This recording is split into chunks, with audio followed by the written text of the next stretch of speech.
good morning, good afternoon, and good evening. My name is Rajat Sadana. I'm the founder and CEO of e-GMAT. With me, I have Krishna, who's going to be your co-host, as well as Chiranjeev, who's also going to be your co-host. Um, Welcome to this free session on pre-thinking for assumptions. In this, very simply, we're going to learn how to pre-think assumptions. And then from that on, we may just delve into how to pre-think strengtheners, weakness, or evaluate answer choices as well. So this is a free session, so it's a fairly heavily attended session. We have over 200 attendees in the session. So to get to know a bit more about you, we asked a few leading questions. If you haven't responded to these questions, then please do so.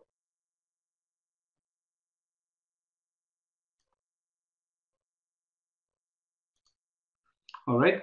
So the first question that we ask is, when do you plan to appear for the GMAT? And it just kind of gives us a sense of how prepared or how much into their preparation cycle the entire group is. So overall, what I really see is that we have a few folks who have their GMAT in the next 15 days, and about 34 of you. We do have another 26 of you, which is about 10% of the entire class, uh, who have the GMAT in between 16 and 30 days. Then a majority of you more than a month, actually. Actually, a majority of you even have more than 46 days for the GMAT. For those of you less than a month, I would really recommend, if you're looking to improve on one or more parts of the uh, of, of the GMAT, please consider one of our individual courses. Others, if they like, can consider either verbal online or verbal live prep as well. With that, let's just move right into the session. Just give me 1 second, guys.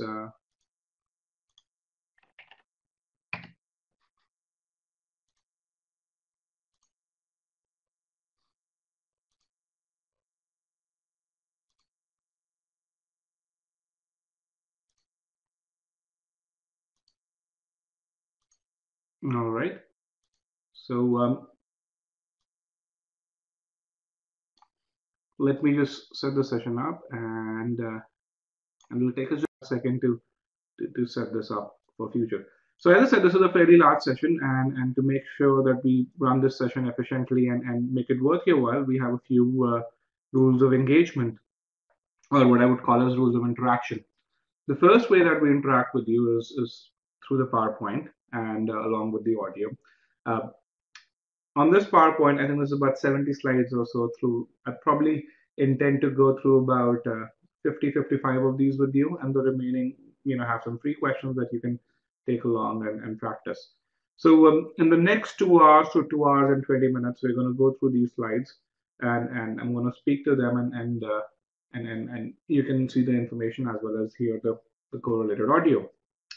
So that's the first mode of interaction. The second mode of interaction that we have is through the Q&A pod, and Soumya has asked a really great question. What's the duration of the session? And I can respond this, I think 2.5 hours, and I'm going to respond this to all of you. So all of you should be getting the response to that right now. So that's our second mode of interaction. Our third mode of interaction is the chat pod. And you can see this is a chat pod from the previous sessions. I'm going to clear that, and you guys should now be able to say hello or hi. Perfect. And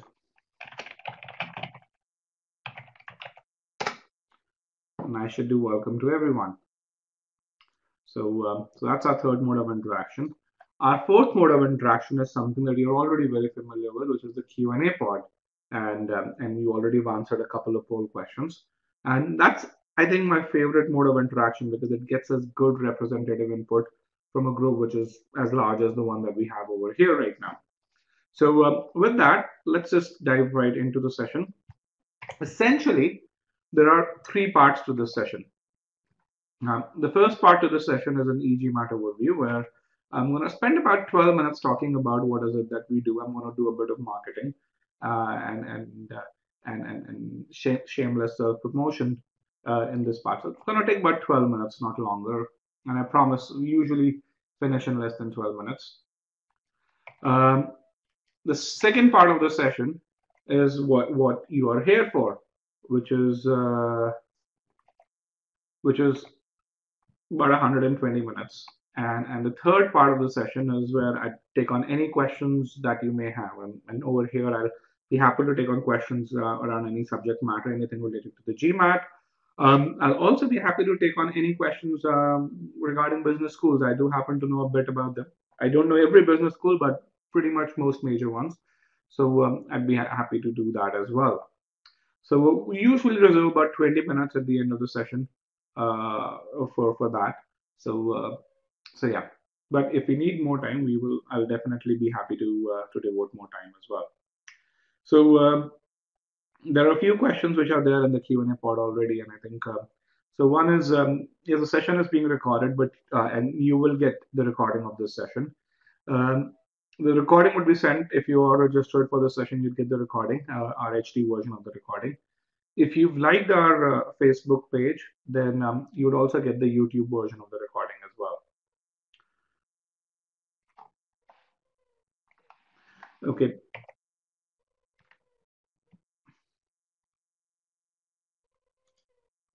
So with that, let's move on to the first part. So e-GMAT. So as a company, we started in September of 2011, and our goal was really to help non-natives ace GMAT verbal. Since then, we've helped over 5,200 students, and counting. We add about 100 students a week. Our claim to fame is that we've more reviews by non-natives. So if you are from GMAT Club, which is the world's largest community of GMAT aspirants, we have more reviews by non-natives than any other test prep company on GMAT Club. And, and the reason why we believe we are so successful with in general with non-natives is one is everything that you see over here, everything that you'll see in this session, as well as for those of you who've gone through the free trial, in terms of course and content development, you would have seen that it's designed for non-natives. We take into account the kind of skills that non-natives lack, and we create special course material to help mitigate those. The second thing why we believe that we are way more effective than any other offering out there is because we provide learning that's much more effective. So when you take an e-GMAT course, we engage all the three senses: the ability to read, your visual cortex, as well as the auditory cortex. So it's very when when you look at the kind of students that are GMAT aspirants, which are pretty much professionals who work throughout their day, um, the confluence of these three senses in terms of learning becomes very powerful. The third reason which enables all of this, and which I think is probably the reason why, the most important reason why we're most successful, is the way we've structured the company and the people behind e-GMAT. Our philosophy with e-GMAT is that we hire the best and the brightest, and we make sure that they work full time on helping you with the GMAT. This as a structure is very different from the structure of any other test prep company, where 90% of their staff is part time. So and the results show over here, and you can really see the difference in the number of non-native success stories. Again, other test prep companies have more success stories, but when you just count the number of non-native success stories, that's when the real difference comes out. Uh, Also, our students have helped us grow as well. So if you look at the number of debriefs that were posted on GMAT Club last year, and this is starting January of 2013 till now, you find that e-GMAT students have posted more debriefs than students from any other test prep company. And again, this kind of shows that the folks that who we've been getting uh, are people from GMAT Club. They're real people. One of the things that I hear from a lot of students is that you guys have reviews and other students, other test prep companies have reviews. So how do I know which one's authentic and which one's not? Because I don't know who are the people behind those who are writing the reviews. So one of the things that we've done on our website, and we couldn't do this on GMAT Club, but it's on our website, is that for a majority of our testimonials, we have the LinkedIn accounts linked to it. So if you go there and if you see a testimonial that you like, you can most likely see who the person behind that testimonial is. You can probably contact that person. You can probably also see where he or she is studying right now. So check them out. But e-GMAT faculty, I'm going to go through this very, very briefly. But one thing that I want to impress upon over here is that that every one of us, and this is, I'd say, a partial faculty list given where we are today. We have another 4 or 5 members who we recently added to this. But all of us are, it's our toppers in our field, and we're doing this because we love education, we love this vertical, and we love making learning more effective. I'm going to talk about 3 of us who are in this session right now. So this is me, Rajat, and you've probably seen my photograph earlier from the intro screen. Better than 99 percentile on many exams, including the GMAT. Along with us, we have Krishna, who's your co-host over here, who's also responding to a lot of the questions in the Q&A pod right now. He's actually better than 99 percentile on CAT. In fact, 99.9 percentile on CAT. And he has a 760 on the GMAT. Chiranjeev, who's going to be your co-host as well, also has done reasonably well, pretty well on the CAT, as well as he also has a 770 on the GMAT. For those of you who don't know what CAT is it's the Indian equivalent of GMAT. It's the entrance exam that you have to take to get into most of Indian business schools, and it's I think the exams taken by close to 200,000 aspirants every year, a number which is very similar to the number of students that take the GMAT. So a few more details about e-GMAT faculty. One that I'm very, very proud of is our winning the best presenter competition last year, 2012. So it's more than a year right now.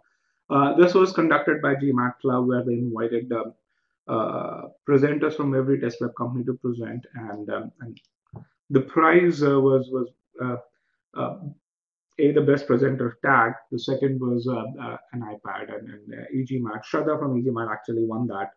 Her video on reading comprehension, I think, garnered 20,000 views in less than 24 hours. That was a record, even for GMAT Club. In terms of the courses that we offer, we fundamentally offer kinds of courses. One is what we call as verbal online, and think of verbal online as a course designed for students who'd like to learn at their own pace, who'd like their own independence, and say, "Give me a resource, and I'm going to learn from it." And verbal online in that way is what I would call as a book replacement. It's a course that includes everything in verbal, our sentence correction, critical reasoning, reading comprehension, as well as our integrated reasoning courses. In addition to that, it also includes mock tests. It comes with GMAT Club tests as well. So you get thousands and thousands of practice questions along with it. And overall, it's way more comprehensive than any other book out there. So in fact, it is the world's most comprehensive and the world's most reviewed online course. It's the only single course on GMAT Club, only self-paced learning course that has over 100 reviews. Verbal Live Prep is the world's most comprehensive classroom course. Again, it's designed for people who really want a bit more hand-holding beyond verbal online, who like the live instruction, and live instruction is something that we're doing right now. And so Verbal Live Prep essentially contains everything that Verbal Online has. On top of it, it adds about 36 hours of live sessions. It adds a few workshops, and it also comes with a score improvement guarantee. Let me ask this: how many of you are retakers over here? Let me just get this poll question. How many of you are retakers over here? Let me reopen the poll. You guys can.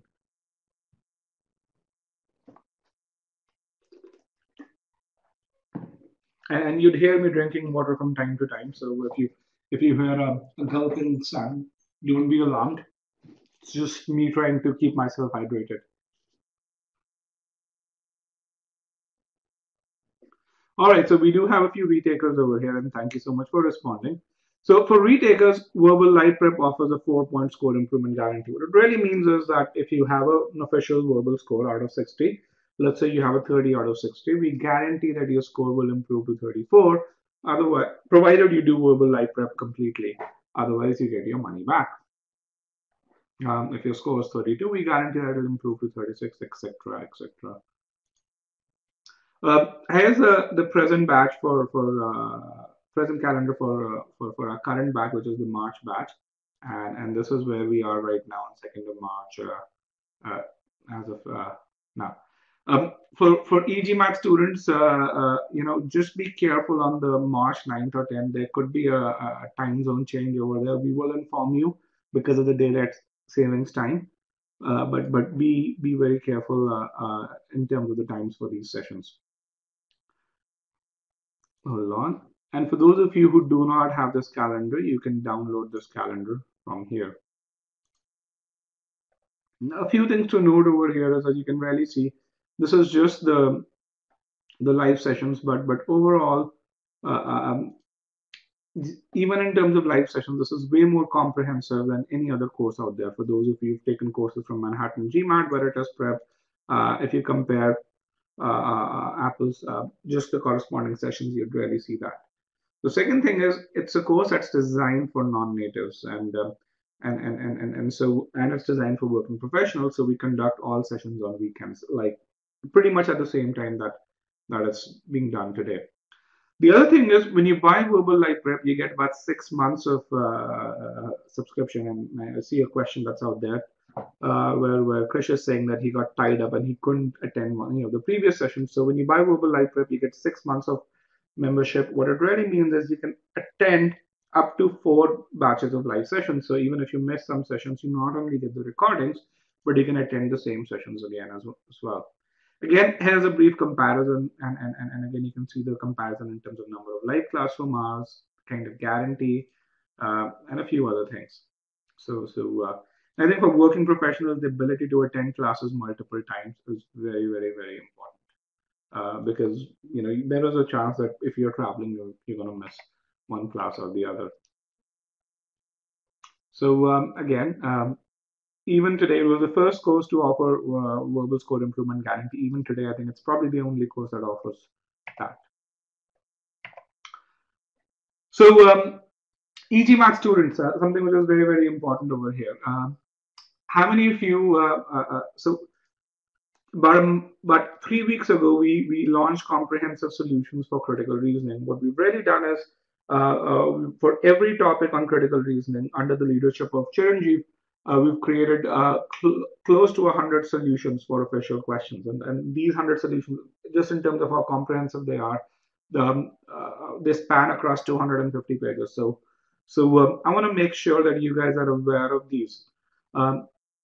Let me ask, and this question is just for e-GMAT students, and I know we have about close to 100 e-GMAT students. How many of you know about this? Select yes if you know about this already. Select no if you do not know about this.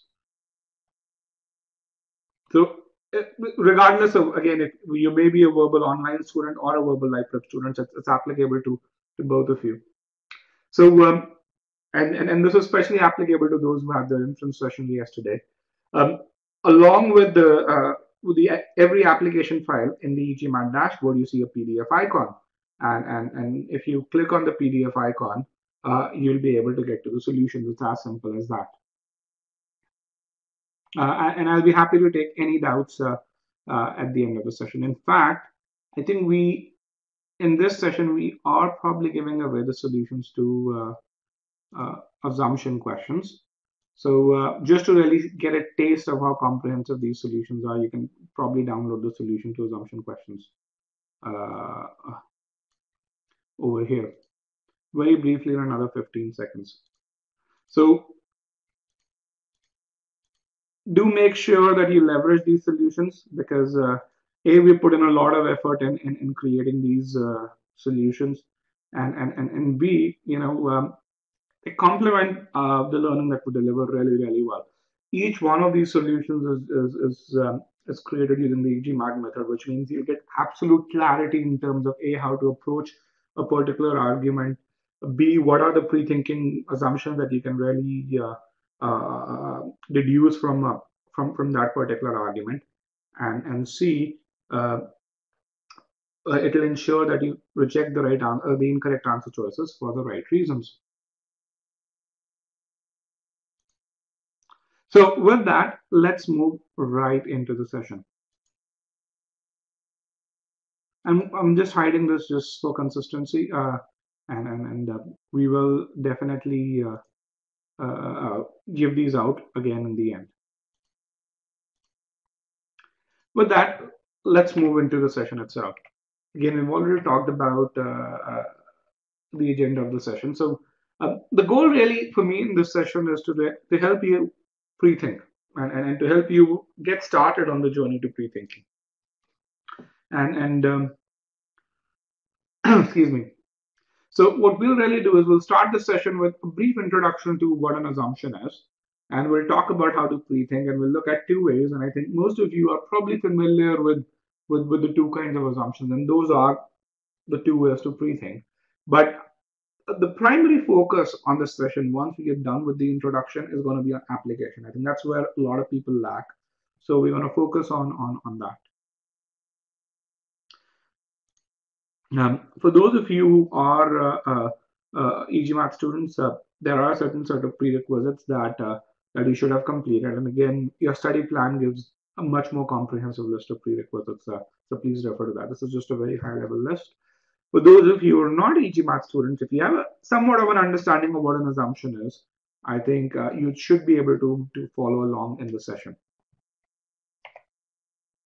So with that, let's get into just understanding what an assumption is. And what I'm going to do is I'm going to actually show you a very, very simple argument, something that you are very, very familiar with. And I'm going to clear all answers, reopen the poll, and I'm going to give you an argument which says Joe scored 190 on the GMAT, therefore Joe is not smart. Why don't you write down what do you think as the assumption is over here? I'm going to give you about 30, 35 seconds, or let's say a minute. Why don't you write down what the assumption is?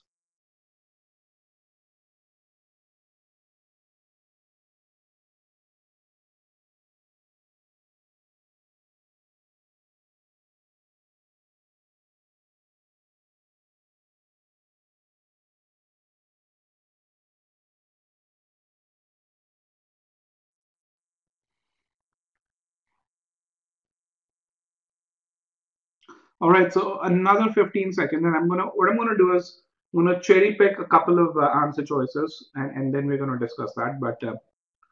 But let's get we have over 100 responses. Let's get over 120, and then I'm gonna close. Okay, 130. Great. We broadcast the results, and let me end the poll. So I'm going to give you about 30 seconds to just look at what other people have answered. And let me use this opportunity to jot down some of your responses over here. Let's see if I can copy. No, I cannot.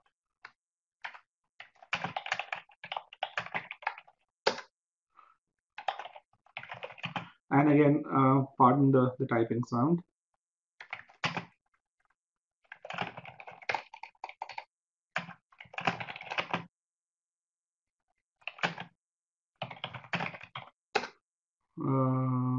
Let me just look at which.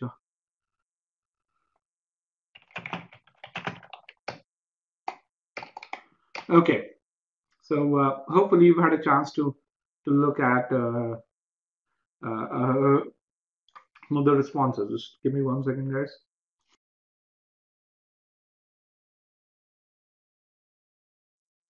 All right, and thank you very much for that enthusiastic participation. So I'd say about 60% of you answered the question correctly, found the correct assumption. I'm going to really focus on a few that are already on the slide, and along with these, a few more over here. And hopefully this is legible now. Over here. So let's look at this. So let's see what the author is saying. The author first presents you a fact, and it says Joe scored 190 on the GMAT, and then he says, based on this, he basically says that Joe is not smart. He comes to a conclusion, and you have a conclusion marker over here with therefore, and he says Joe is not smart. So think about this.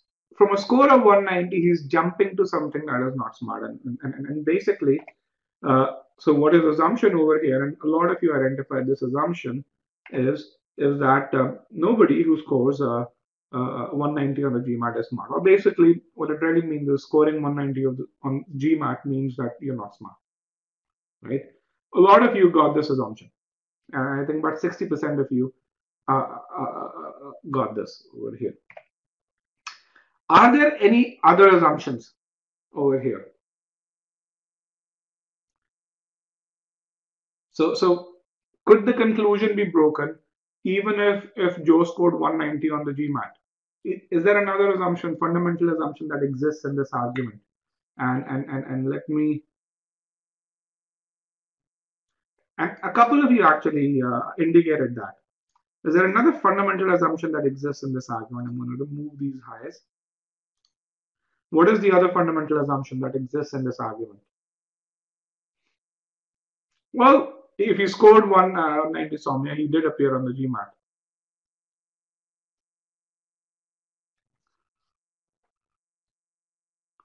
Okay, GMAT's an indicator of smartness, yes.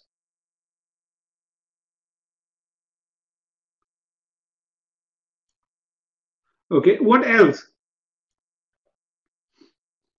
Let's assume, okay, I agreed with that GMAT measures smartness. Let's assume GMAT did measure smartness and Joe did score 190 on the GMAT. Would you be able to falsify the conclusion still that Joe is not smart?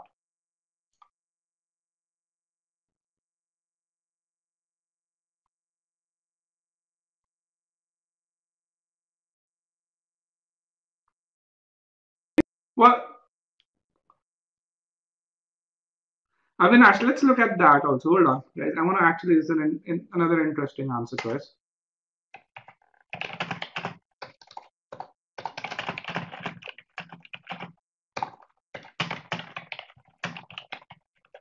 And Avinash actually came up with that. So we're going to evaluate this.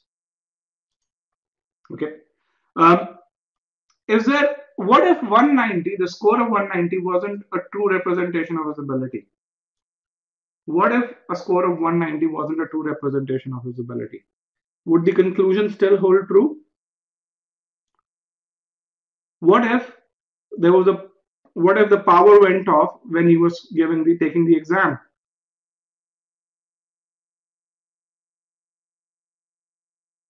Right? If the power went off and his score for one section wasn't registered, then the conclusion would break down.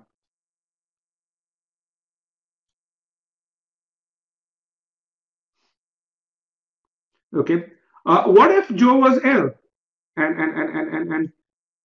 So fundamentally, there are a few more assumptions over here that are built into this argument. One is, and each of these, if true, would if not true, would actually break the conclusion. One is that there was no significant disruption during Joe's exam.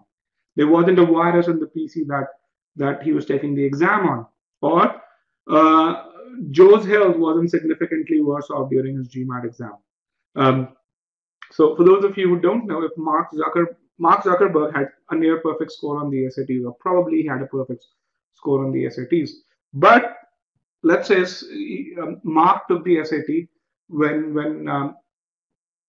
he wasn't well, when he was down with, let's say, 105 fever. Do you think his score on SAT would have been a true representation of his ability? Probably not.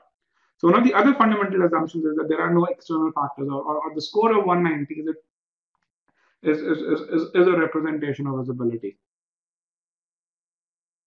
Baiju, we are not looking at these answer choices. So Baiju has a question, isn't only an extreme thing. So a couple of things that I would say is there are no generalizations on the GMAT, and there are answer choices with only that can be correct. They're not as common, but there's no rule which says that anything with only, just strike it off. Okay. But let's look at these three answer choices. Okay. So far, everyone clear with these assumptions? Everyone's clear? Okay. Just a very, very basic understanding of what an assumption is. So with that, let's move forward and understand what is an assumption? So what's the basic definition of assumption?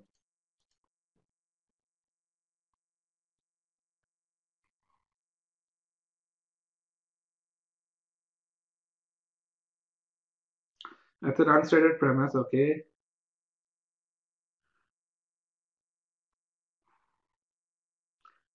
I like what Yelena has said. What the author takes to be true, pretty much, I'd say 80% there.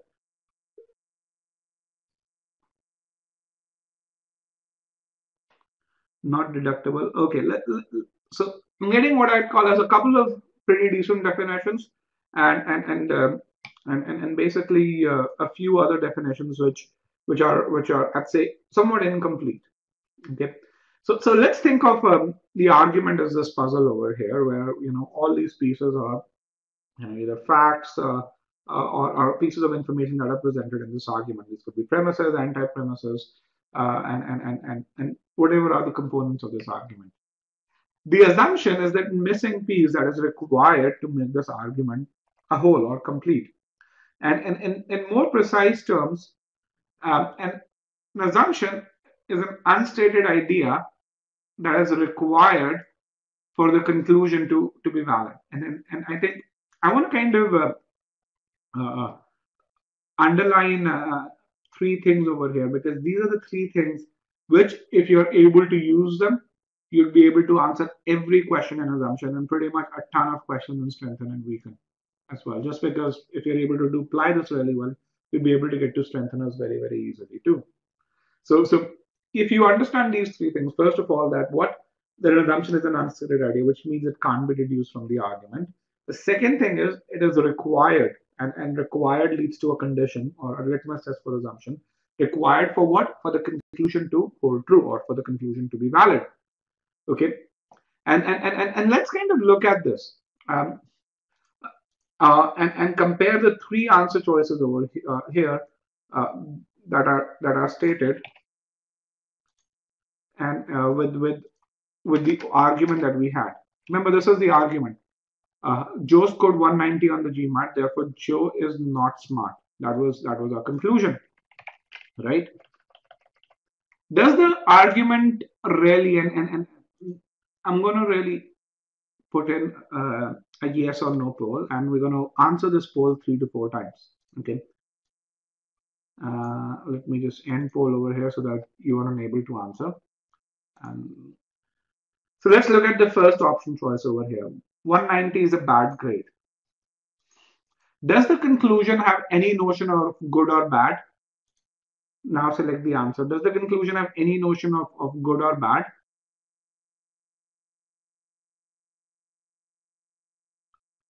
Let's get a few more answers.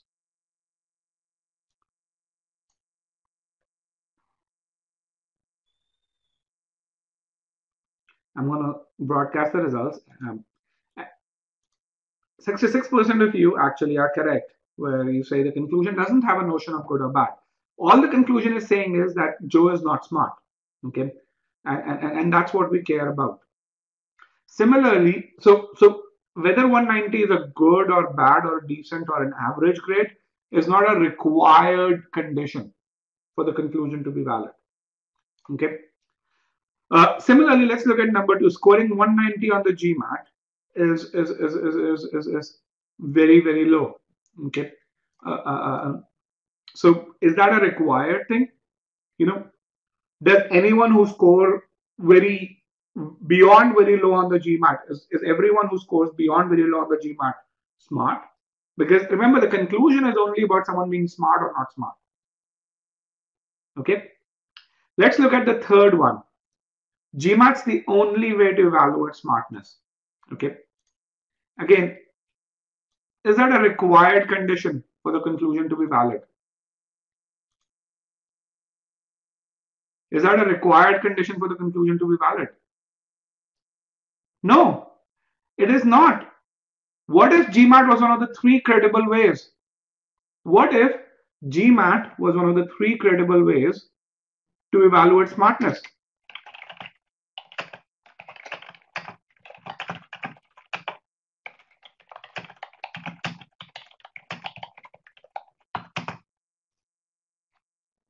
would the conclusion still not be true?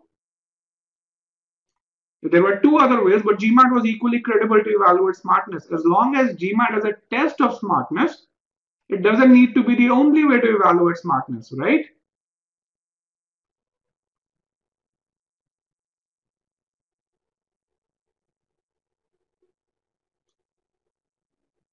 Okay, let's move forward with this. So some very fundamental assumption ideas, but again, what I wanted to really show is if you understood this, then evaluating any answer choice, any statement becomes very easy, and which kind of leads to what we call as the litmus test for assumption, or the three characteristics for assumption.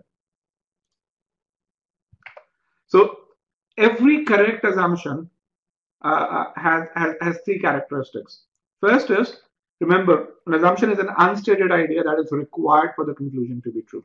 All right, and let me just copy this,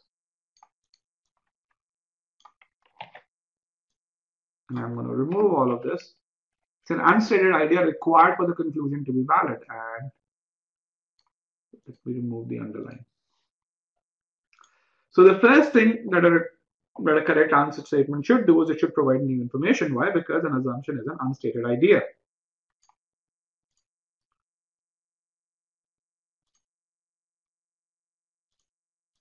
Okay. The second thing that it should really do is that it should support the conclusion, because if something's required for the conclusion to be valid, then it must support the conclusion. I think that's the bare minimum thing that it should do. And the third thing that litmus test that a correct answer choice or an assumption must satisfy is that it must be true. And I'm going to put this required in a slightly different color so that so that it's very clear.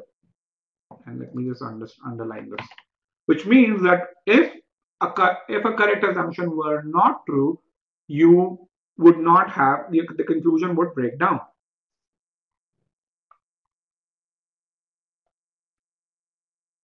Okay, can you guys see the PowerPoint, or can everyone see the PowerPoint? I have let's just take a poll question. Clear all answers. Is the PowerPoint visible to you? So select yes if the PowerPoint is still visible to you. It seems to most of you it is. So if for a few of you for whom the PowerPoint isn't visible, I'll just join again, and things should be fine. So again, as we solve real GMAT questions, we're going to apply the litmus test to A, the correct answer choice, and B, a close incorrect answer choice. All right, and you'll really see if you just know this, which basically is derived from the assumption, you'd be able to answer every assumption question correctly. All right, with that, let's just move on. I think we've already discussed this.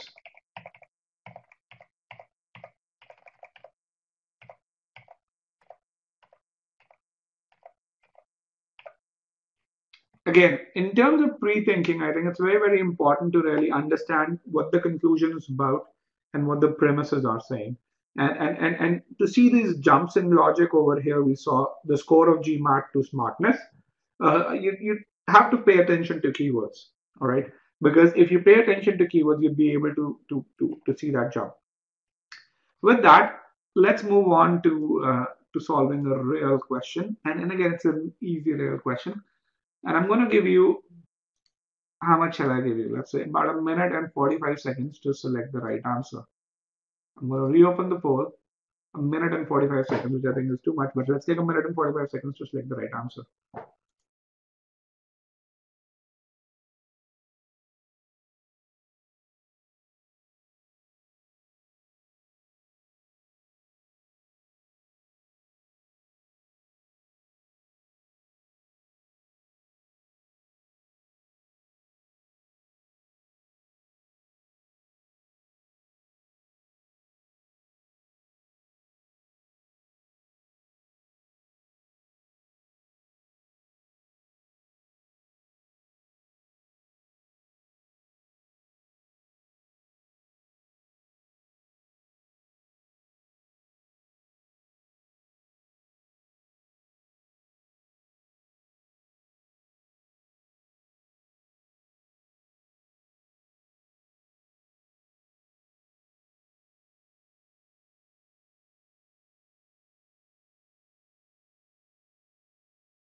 All right. So let's. I'm sorry about this. Let's close the poll. I'm going to give you another 5 seconds. 5, 4, 3, 2, and 1. Let's close the poll and then let's broadcast the results. So, fairly simple question. Let's discuss this question. So the first statement says retakers who take the e-GMAT course, and let me just use some annotations. Which retakers? Retakers, those retakers who take the e-GMAT course. So what is who over here? What is who over here in this statement?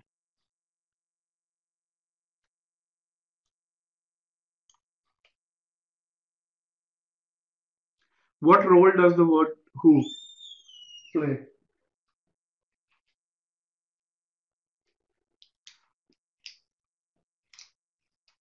All right, Shreya, thank you so much. It's qualifying retakers, yes, and MFE, thank you so much as well. So the first statement talks about retakers, and the moment you see retakers, after that you have who, which is a relative pronoun, and what relative pronouns do in CR arguments is they actually play the role of segmentation. So when you see forward retakers who take the e-GMAT course, so we're not talking about all retakers, we're only talking about that segment of retakers that who take the e-GMAT course. Okay. And what does it say? It provides the fact that that segment of retaker improves by at least 5 points. Okay, that's a fact that is given to you. Then based on this, it says, hence it's no surprise that Rahul improved by 6 points in his second attempt. All right. So let's kind of look at this. So in the first part, you have the premise which says e-GMATers or retakers who are e-GMATers improve by at least 5 points. And then after that, the conclusion suddenly from here, from retakers who are e-GMATers, talks about Rahul and says it's no surprise that Rahul improved by 6 points. So when you think about this in his second attempt, so it's no surprise that Rahul improved by 6 points in his second attempt. So when you think about this to really say, hey, the first statement talks about e-GMATers as a segment, and the second statement talks about Rahul without any connection to e-GMAT. And so what the author must be assuming in a very, very basic way is that Rahul is an e-GMATer. It's kind of a very, very fundamental basic assumption that the author must be making over here. So let's kind of look at evaluating the answer choices. And I'll bring in the poll over here and you guys can see the results. We'll start with choice A. Choice A states that for most retakers, a 6-point score improvement is enough to achieve their target score. So what does really choice A talk about? Choice A talks about the target score. Is the conclusion concerned about whether people achieve their target score or not? Is the conclusion concerned about that?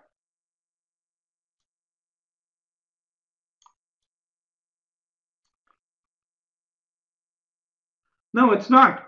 So it's irrelevant to the overall argument over here. Okay. Similarly, let's move forward and look at choice B. Choice B really says no other test prep company claims such high score improvement. Again, it talks about other test prep companies. That's not relevant to what we're talking about in the conclusion. One of the things that you'd hear me say about all argument-based questions is that make sure you understand the conclusion very, very, very clearly. Because an argument is just about the conclusion. It's not about any other purpose. The purpose of the argument is to further the conclusion, is to prove the conclusion or enhance the possibility that the conclusion will hold true. Let's look at choice C. Rahul is a retaker. Why is this choice not correct? Why is this choice not correct?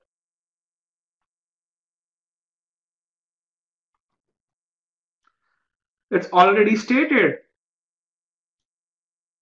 right? It's already mentioned in the argument, so it doesn't provide any new information. And thank you so much, guys.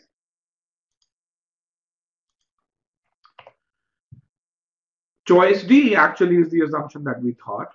All right. So I'm not going to delve a bit more on it. Let's look at choice C. All of Rahul's core improvement is in the verbal section, the section that e-GMAT's known for.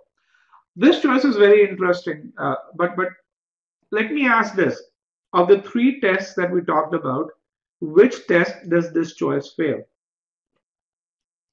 What are the three tests to really see whether a particular answer choice is a correct answer or not? Must be true, and it fails the must be true test. Why? Because does Rahul need to have all this improvement in verbal section for the conclusion to hold true? No. As long as he improved by 5 points, he's fine.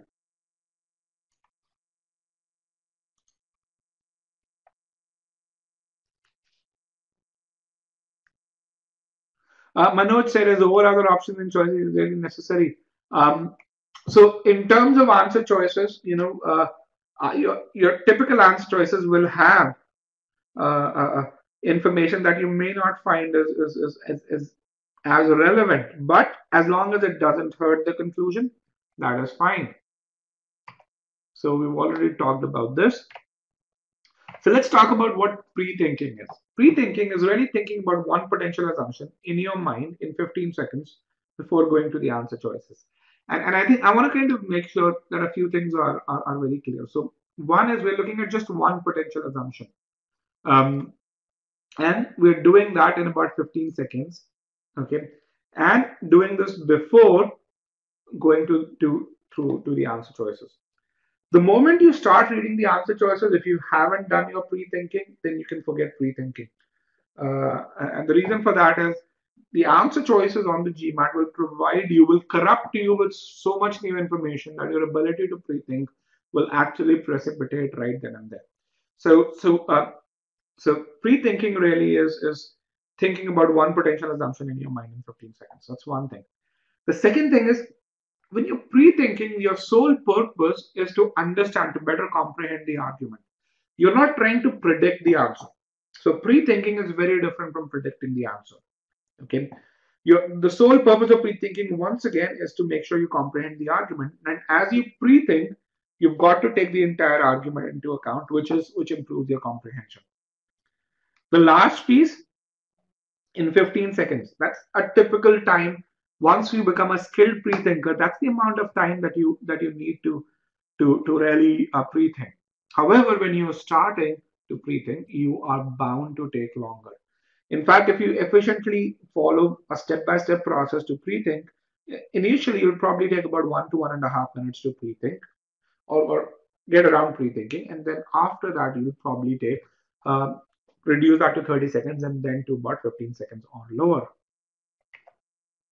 Okay, the benefit of pre-thinking is what you all want. So let's understand how can we save time with pre-thinking. Okay, and I'm going to just focus on the right two columns over here. So and this is, while this depicts the CR assumption question type, but it's true for pretty much every argument-based question, or in fact even for boldface and inference questions. So at e-GMAT, we kind of have a very simple three-step process, and where in the first step you understand the argument, you pre-think the answer, and evaluate your answer choices. We're going to take two students, student 1 who does pre-thinking and student 2 who does not do pre-thinking. Student 1 understands the argument. He basically focuses on the conclusion and the premises both, then gets into the pre-thinking state, spends about 15 seconds to pre-think an answer. And again, this is if student 1 is a skilled pre-thinker. And then when he or she goes to the answer choices, he basically looks at the answer choices, is able to reject the answer choice just by looking at it, because he has a very, very good idea of what the argument is all about. Student 2, on the other hand, reads the argument relatively fast. Student 2 is what I'd call as a student in a hurry. He wants to get to the answer choices as soon as possible. Does not spend any time on pre-thinking and then gets to the answer choices. He reads answer choice A, goes back to the argument to see whether that is correct or not. Comes back, reads answer choice B, goes back to the argument to see whether it's correct or not, and does the same back and forth for pretty much most answer choices. Uh, this back and forth actually leads to a lot of wastage of time, and for students too, as he solves more and more questions, there's that sense of mental friction that builds up, that A leads to fatigue, and B leads to much lower accuracy. Uh, for those of you who do not do pre-thinking, and especially those who belong in the student to bracket, do you guys kind of associate yourself? Can you recognize that you're doing this while solving assumption questions, or even strength and weaken questions, the back and forth between answer choices, and especially as questions become more and more challenging, this back and forth goes on more and more.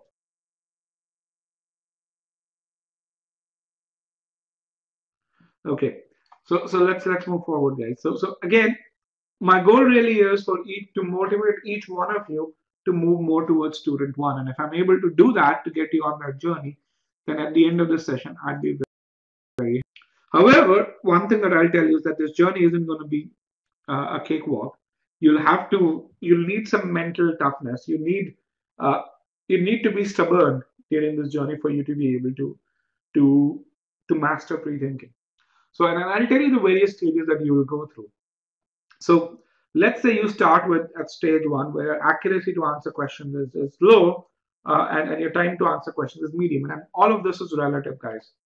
When you start pre-thinking, what's going to happen is that you're going to notice two things. One is your accuracy is going to improve, and why that will happen is because now you're spending more time on the argument before looking at the answer choices, and you're trying to pre-think. But your time to answer questions will go up, and you're going to ask yourself. And most of the people kind of have this expression where they're not very happy with they're not happy with the improvement in accuracy, but they're very concerned about time.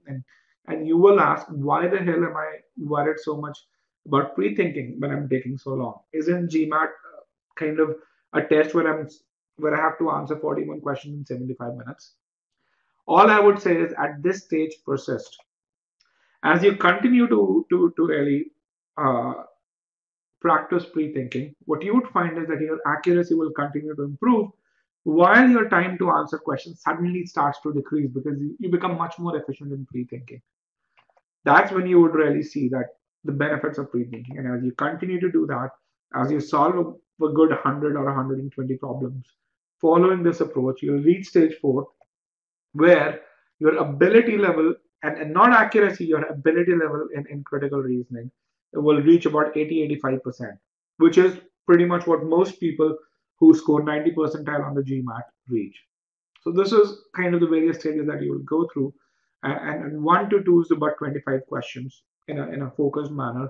2 to 3 is another 25 to 30 questions, and then beyond that, once you've reached the 2 to 3 piece, there's no looking back for pretty much majority of folks. I want to ask over here, there are a few e-GMAT students, and I want to ask you guys, which stage do you think you guys are over here right now?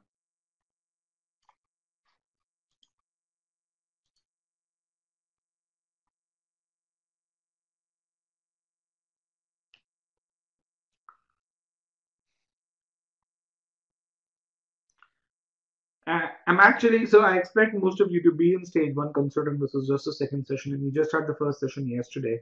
But hopefully, for those of you who are in stage 1, Chiranjeev and I have been able to impress upon the importance of pre-thinking through these 2 sessions. For those of you who are in stage 2, congratulations. That for being in stage 2, and for those of you who are in stage 3 and 4, I'm proud of you guys, and I look forward to those stellar scores from you.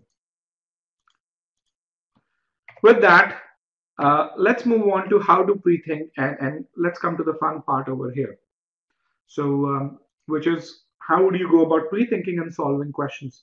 So the best way to start pre-thinking is to make sure you understand the conclusion. As I really said, an argument is all about the conclusion. Okay. The second thing that you have to do is visualize the argument. So once you understand the conclusion, understand what is the basis of the conclusion. Why is the author, or how is the author arriving at the conclusion? Okay, spend time on doing that. Once you've done that, ask yourselves, what else must be true for the conclusion to hold true? And or ask yourself, how can you falsify the conclusion? Again, for different people, different questions work. For me, the question that works is the number three: under what conditions is the conclusion no longer valid? Or I kind of ask myself, how can I break the conclusion? Again, maybe I'm a destructive thinker. Maybe I like destroying things. But whatever works for you. Typically, what I've found is one of these three questions work for most people, and or a combination of these work for most people. But for you to be able to even get here, you should have done one and two really well. Okay. With that, uh, let's move on to uh, to solving a question, and I'm going to give you about 2.5 minutes to answer this question. 2.5 minutes, so a lot of time, guys, to answer this question.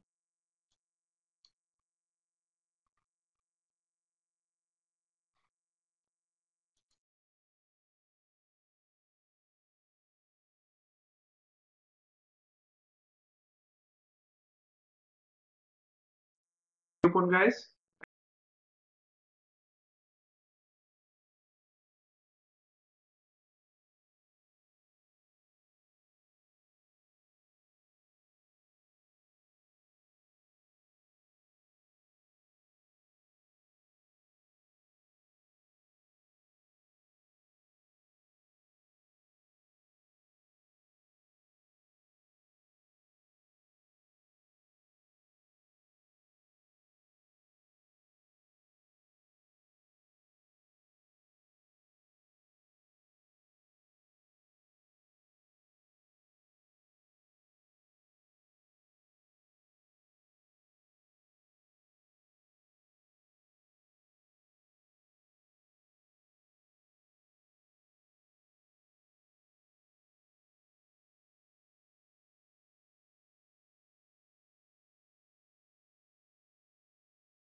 Another 30 seconds, guys. 30.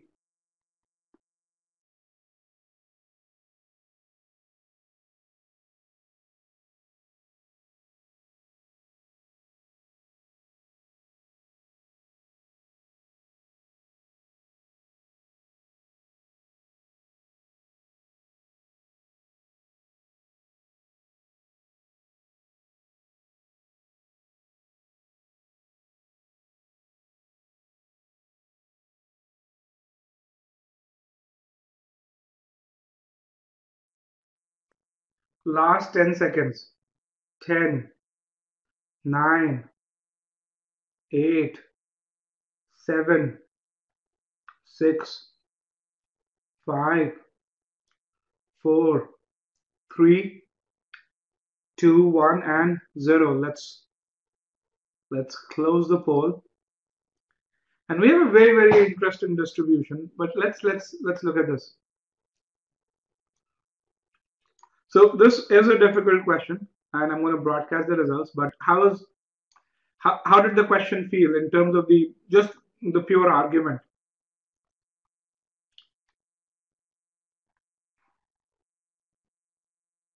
The argument wasn't as challenging. I think the answer choices maybe a bit. So let's look at the argument. So let me ask another question over here. How many of you tried to pre-think?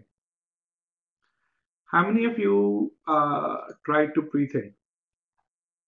And even though the question says, were you able to, did you try to pre-think over here?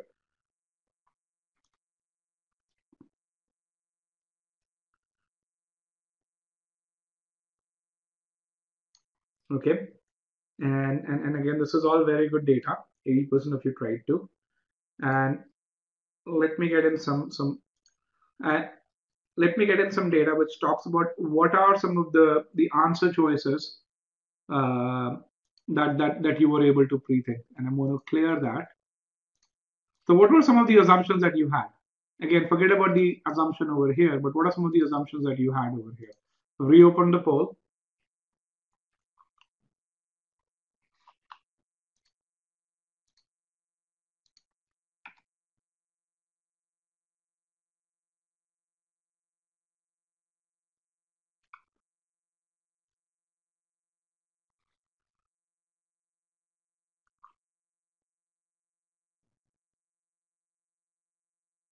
Okay, I have some interesting answers. Someone saying validating computers not much more effective, which is or learning from book and computers equally efficient. Let's. I'm going to give you another 5, 4, 3, 2, and 1. Let me end the poll. I'm going to broadcast these results after we do our pre-thinking. Okay, but what I like about this so far, this was I'd say in terms of just purely an argument level, I'd say this is and I kind of compute everything in percentiles, but 70-75 percentile level argument, and I like that at least a majority of you were talking about the right elements. Okay, so let's look at this. The passage says the recent technology and education bill, it talks about a particular bill, what kind of bill? Technology and education, mandates that during learning hours, students learn using computers instead of reading books as they currently do. Okay. Since neither the number of learning hours nor the number of teachers has changed. So when you see since, what is this over here? When you see since, what is this over here?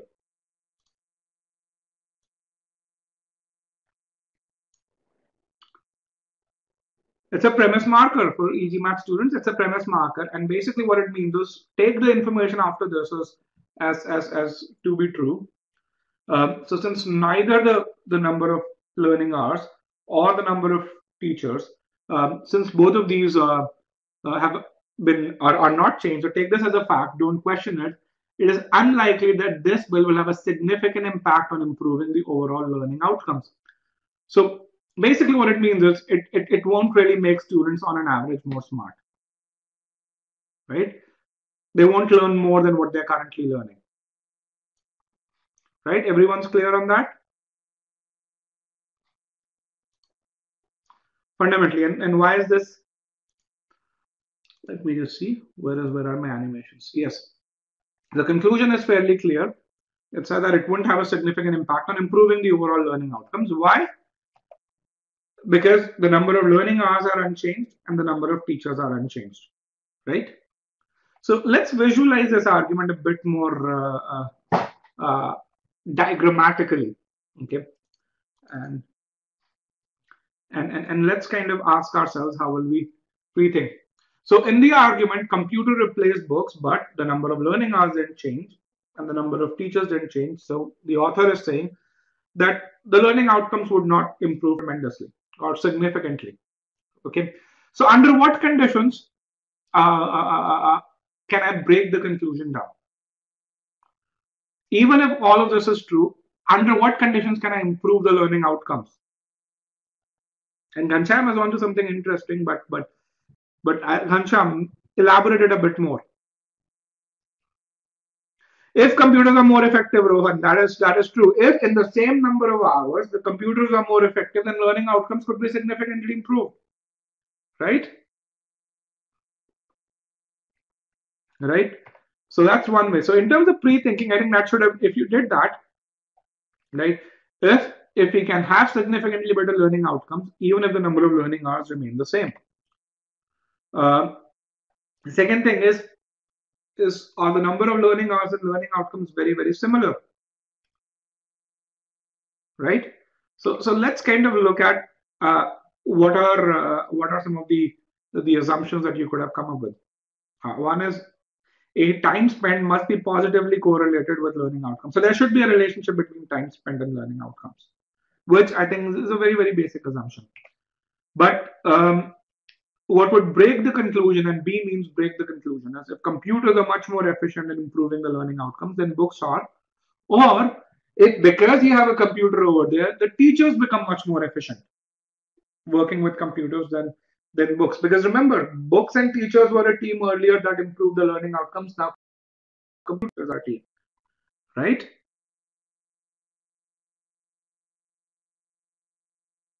Both of them are there. So far, pre-thinking is simple. Let's look at the answer choices. And again, so let's look at various answer choices over here. And at this point in time, I'm going to show the options. Just hold on, guys. I'm going to broadcast the results, and you can really see how various people have chosen various answer choices.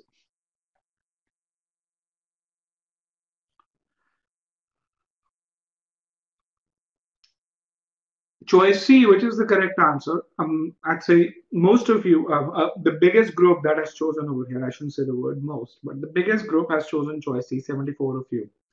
And Radul is very happy that his is correct.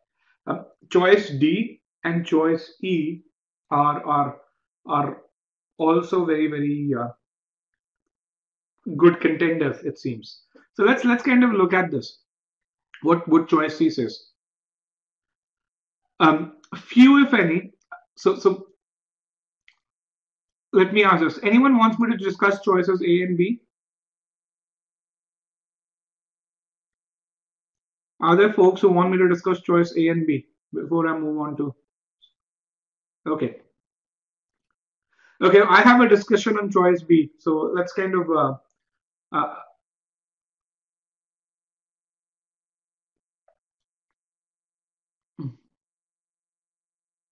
okay, we'll discuss choice C, which is on the other slide. But choice B, I have an elaborate discussion on. So let's kind of look at that. So I'll focus on choice C over here, and then we'll look at choice B 2 slides later. Okay. So choice C says few, if any, students who learn using computers report significantly improved learning outcomes when compared to those who spend the same time, okay, learning using books. So basically, what choice C is saying is if that computers really do not provide significantly improved learning outcomes. If you negate this, what you would really find is that if computers are able to provide significantly better learning outcomes, then the conclusion breaks down. And breaking down the conclusion means falsifying the conclusion. Yes, they're kind of the same thing.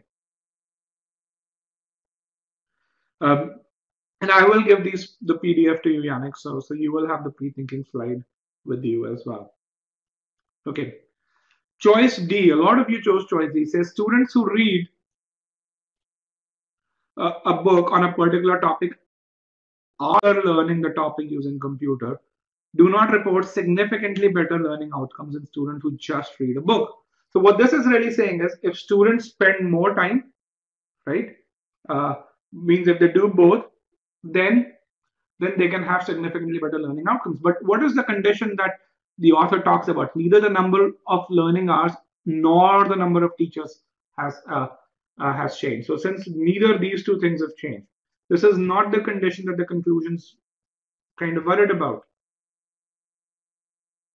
Is that clear, guys? The conclusion, the author, when making his conclusion, says that assume that this is true. Okay. Let's look at choice E. I'm actually surprised that that that that uh, uh, that a lot of you chose choice. Yeah, I understand where choice a lot of you chose choice D, but what choice E is really saying is while assisting students to learn from computers, teachers will not spend a whole lot of time helping them get acquainted to the technology. So basically, what it's really saying is that using technology or learning using technology will not lead to a lot of wastage of time.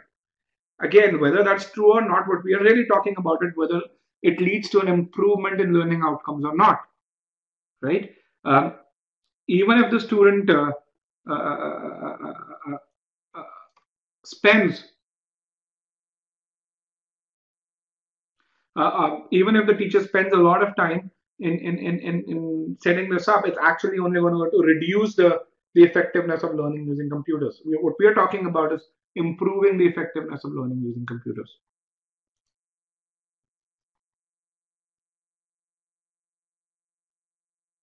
Okay, so and I'm going to discuss choice B, but other than that, choices D and E. Any doubts?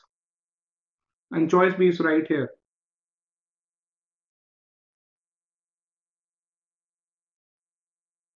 Yeah, we're talking about B, but other than that, D and E, a lot of you chose D and E. Gunjan, okay, choice E. All right. What is choice E saying? What choice E is saying is that computers will not lead to a lot of wastage of time. How does that relate to computers improving learning outcomes? Right? Is there a relationship between the setup time for computers and improvement in learning outcomes, which is what the conclusion is all about? Is there? Is there that relationship?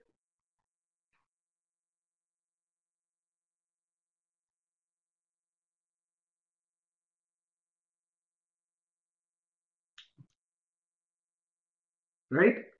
So let's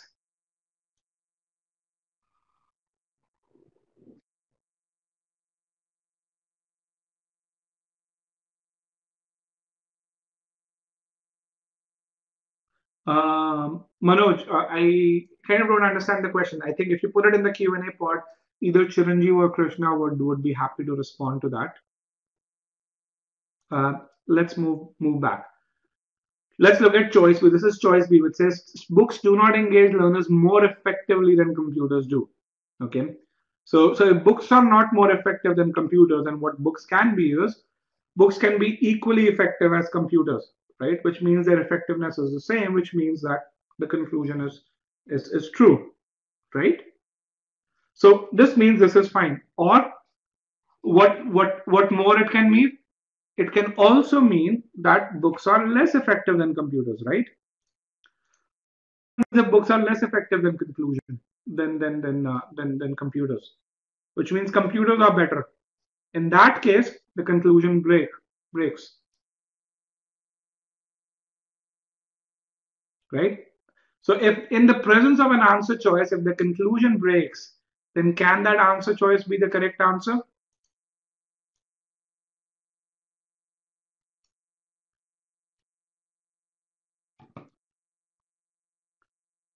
No, it cannot be, right?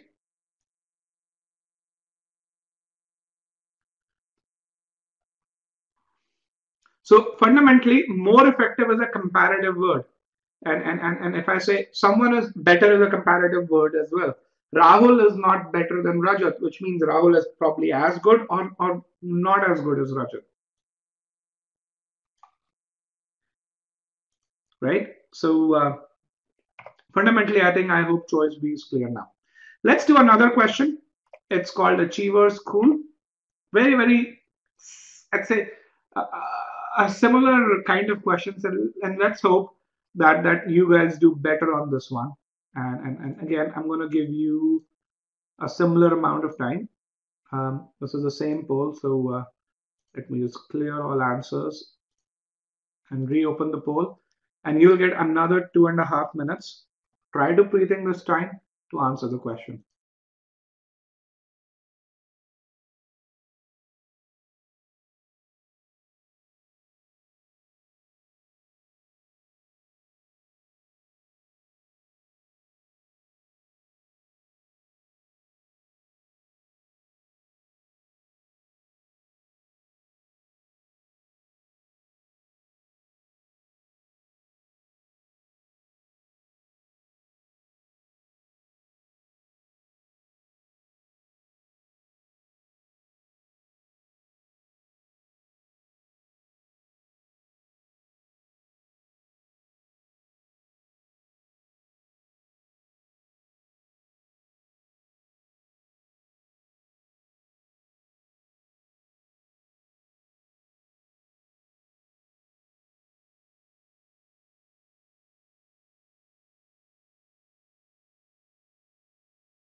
One minute more, guys. 1 minute.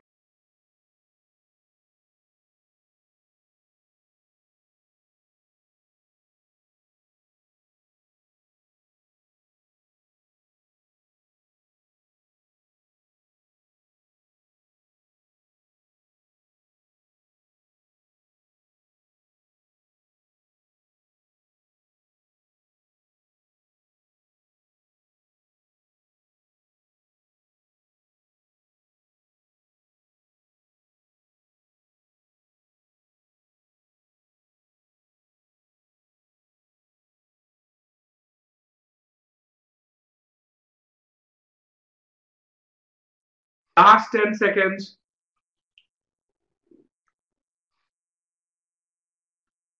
5, 4, 3, 2, and 1. Let me close the poll. I must say one thing. What an amazing turnaround. Is this, so how did you feel about this question?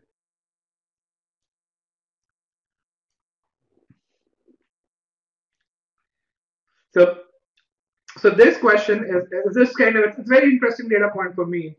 And the reason for that is because uh, the first question, or the question that we did prior to this, is a brand new question that we introduced in this session. And usually this question has about 55% accuracy. So, this time, although you guys did close to 70% accuracy over here. So choice C indeed is the correct answer. So, and said this is an amazing turnaround from actually 34% to 69% accuracy. I think as a group, it's just amazing how you, as you get a difficult question up front, you understand that, and as you get this one, how the improvement's very evident.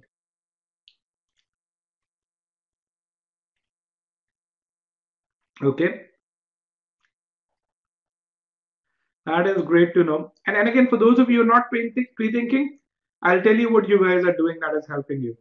And and this wasn't a very easy question. So let's kind of look at this question. And I'm going to kind of very briefly breeze through the pre-thinking part.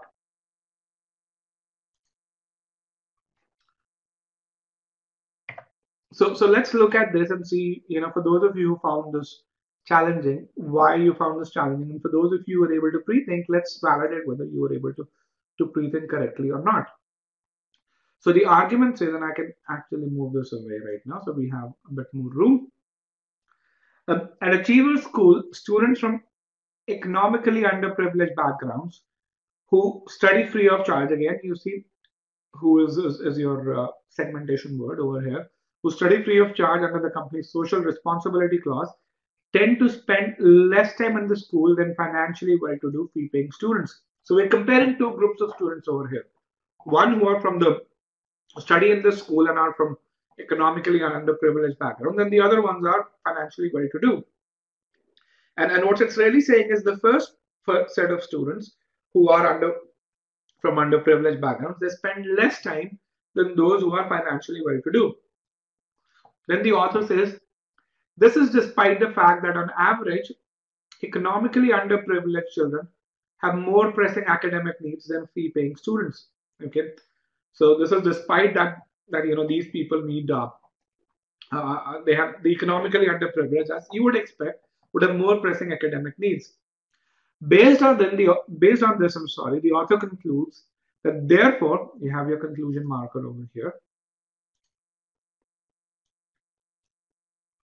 Therefore, it can be safely concluded, it uses the word conclusion, so it's a giveaway, that economically underprivileged students are not receiving proper academic attention, okay, at Achiever School. So, and again, the key thing being proper academic attention. And the fact is that despite more pressing needs, they spend less time, right?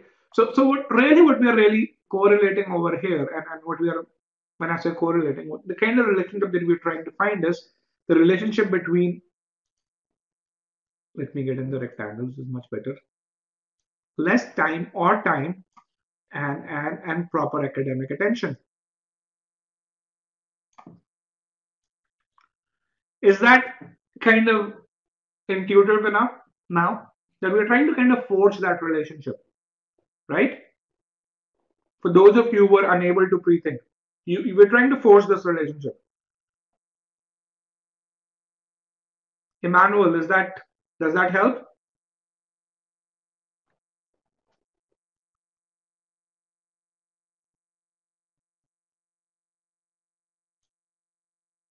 Okay, so let's kind of see how we would pre-think over here.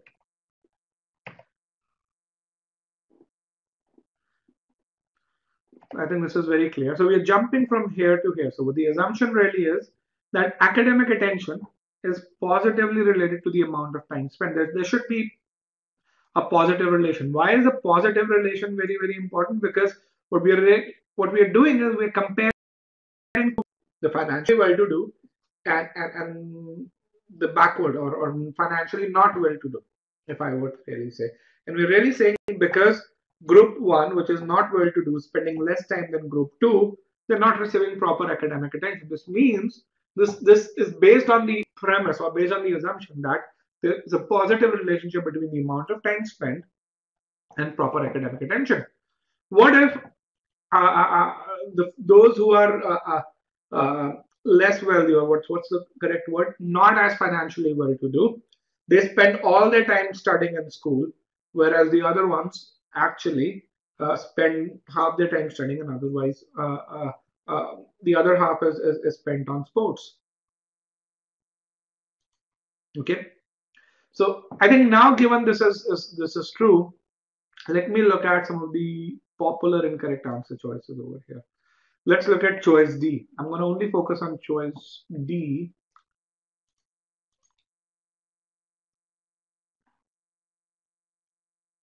Choice D says the amount of academic attention, and it's a generic choice, a student needs is inversely proportional to the financial condition of the student. Can you make this, is that a required assumption? Is that a required assumption? In a generic sense? No, it isn't. Right? This is not a must be true. No, it does provide new info, I would say, because remember, the argument only provides 2 data points. This is kind of providing a generic relationship. Okay, and that generic relationship should not exist. What we really care about is that the relation between those 2 data points should exist. But that entire proportionate relationship or inversely proportionate relationship, that existence, the argument isn't predisposed to that. All right? Uh, is that clear, guys? Perfect. With that, we're going to actually look at a GMAT prep question, and I hope that you guys will do. Well, you know what? I think we've covered a question like this. We're gonna do two more questions after that. So let's kind of do another question. We are now gonna see how can we break the conclusion, and we're gonna do two more questions to see how we can break the conclusion. Again, focus on, and when pre-thinking, you're going to follow the same steps. You're going to understand the conclusion. You're going to visualize the argument, but focus on these two while pre-thinking. Okay. With that, let me just get very quickly to the question. Let me clear all answers, remove broadcast results, and reopen the poll. 2.5 minutes, guys, to answer this question.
One more minute, guys. One more minute.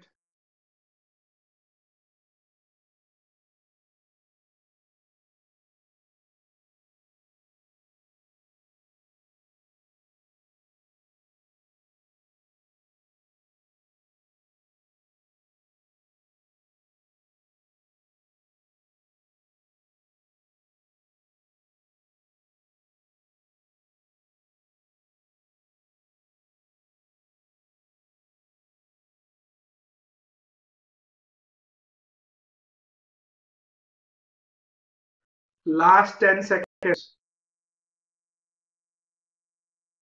5, 4, 3, 2, and 1.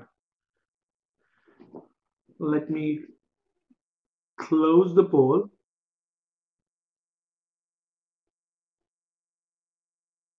Oh. Okay, do you guys want to see the results or do you want to see the explanation first?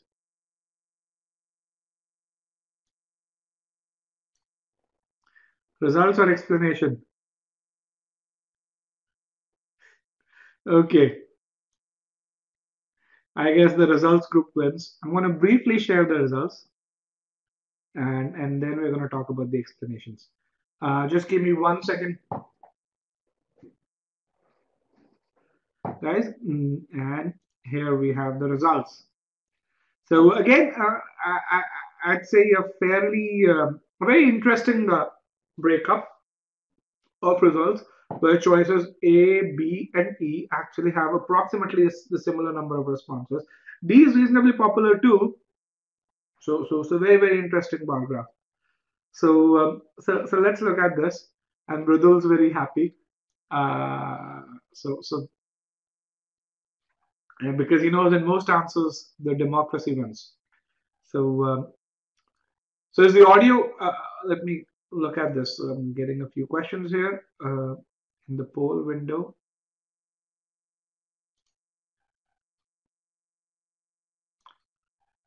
Let's do a sound test. Hold on, guys. Let's do a sound test. Is the audio clear, guys?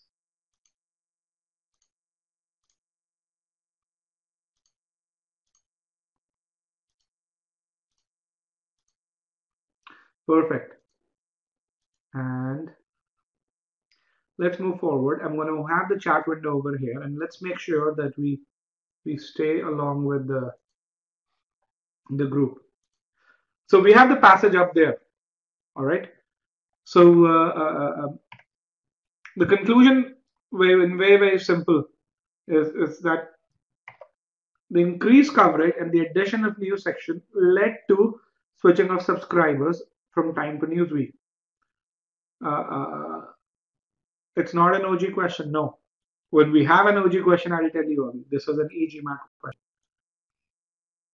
Okay, I'm going to just move the chat window away so that I think it's not distracting.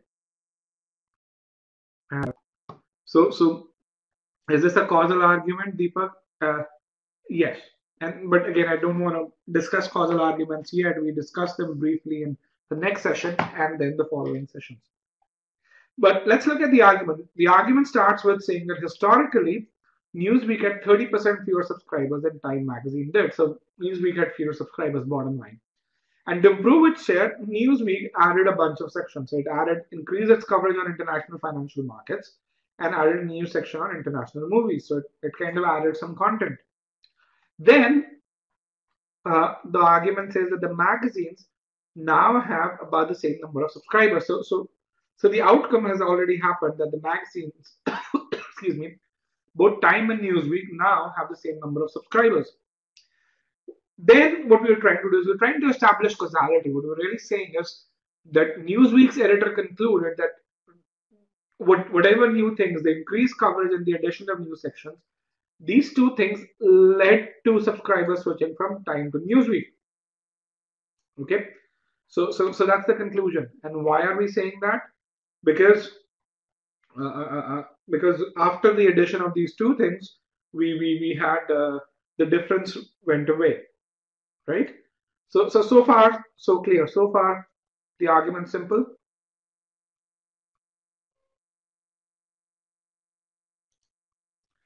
Right? Very simple, right? So let's look at how do we pre-think over here. And so to do that, let's ask the question, under what conditions will the conclusion not hold true? Okay. So here are a few conditions under which the conclusion will not hold true. If the current number of Time subscribers is not 30% less than the number before the change is implemented. Okay. Or if no Time subscriber liked the content preferred by Newsweek, the content that was added by Newsweek. Again, remember this, right? For people to switch from Time to Newsweek, what must be true? That some of those Time subscribers should like this new content, because otherwise, if that is not the case, then they are not going to switch. Is that clear, guys? It's a very, very important point. I want to make sure you understand. I think half of you do, but is that clear? The second point.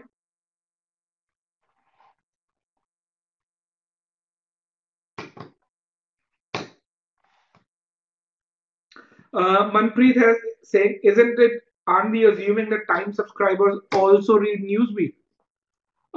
Manpreet, is that required? Let's assume, and Manpreet is saying, for that to happen, for this to happen, first of all, that assumption is not a problem. It's a problem. But let's say should that happen, let's say you were to know about an offering of a particular from a particular company, is it necessary? Is it necessary for you to read that? What if Newsweek had an ad in Time magazine that talked about these two new sections and had enough details in Time magazine that made you curious, right?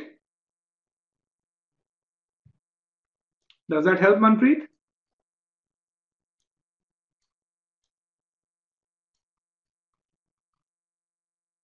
Nimeh is saying that no other magazines who started or no other subscribers, magazine subscribers. Uh, so again, remember the conclusion is not saying that these two sections are responsible for all the new people who came to Newsweek. Remember, the conclusion is saying is that these two sections, these enhancements, forget about the two sections, these enhancements have a role in getting people from Time to Newsweek. And they're only concerned about getting people from Time to Newsweek. Is that clear, guys?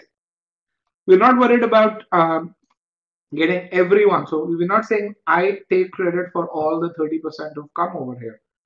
What I'm really saying is these enhancements have led to some people coming from Time to Newsweek. All right, let's move forward. And another standard causal assumption is that there's no other reason for people to switch. So let's kind of look at the answer choices again. So I'm going to explain every answer choice here because over here I think we have a very, very fair distribution. So choice A says after these additions, the editorial content, and I'm going to remove the chart window again, guys. After these additions, the editorial content of Newsweek is more closely aligned with the interests of overall population. Are we concerned about overall population in the conclusion? No, we are only concerned about basically getting people from Time. We are not. So this answer choice theory talks about a segment of population that the conclusion has no relevance to. Okay. So another way to look at this is, if this were true, is this a must be true condition for the conclusion to hold true? If you just have the must be true test, should the editorial content of Newsweek be more closely aligned with the interests of the overall population than as the content of Time magazine to get people from Time to Newsweek? The answer is simply no. Choice B. Who does choice B talk about? Who does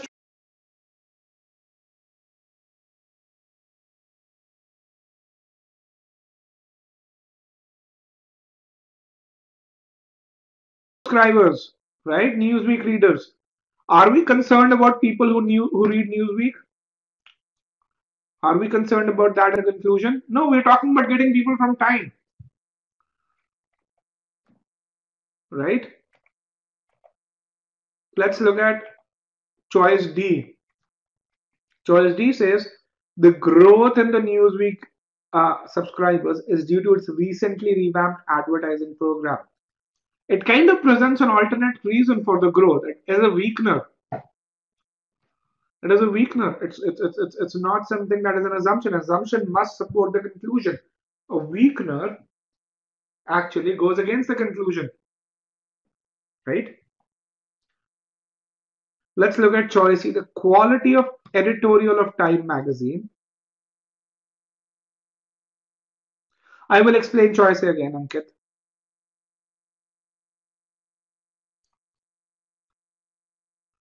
Okay, let me explain choice D once again. I'll come back to choice C, guys. Don't worry about it. So choice D, let me explain this again. So what is choice D saying? Choice D says that the growth in Newsweek subscribers is due to its recently revamped advertising campaigns.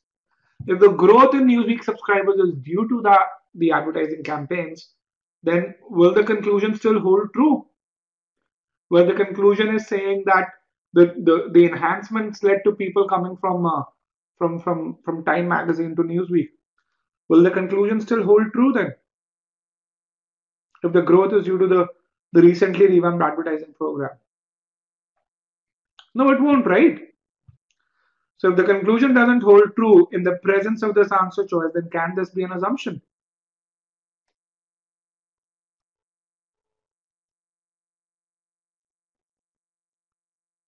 Then why the sections were added, as Nehal is saying. Let's look at choice E, and then I'm going to come back to choice A and C again. Choice E talks about the quality of editorial of Time magazine. Okay. It says the quality of editorial. What does the quality of editorial mean? Quality of editorial means an editorial is all the sections that are published by Time, right? And could Time have improved its quality on international political events? Could Time have improved it? Yes, that's irrelevant. Okay. Anyone else who has doubts about choice E, E for elephant?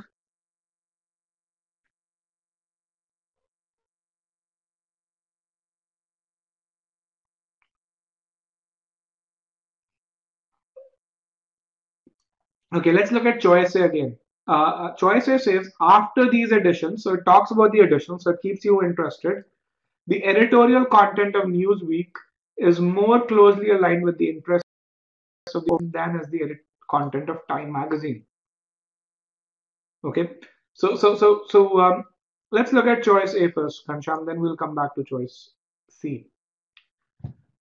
So what does it say? It says that it compares the editorial content of Newsweek and Time, but it says that Newsweek is more closely aligned with the interests of the overall population. Is the conclusion about getting people from overall population? Is the conclusion about getting people from the overall population? No, we don't care about that segment. What we care about is to get people from Time to Newsweek. Those are the only people who I am interested in. Does that make sense now?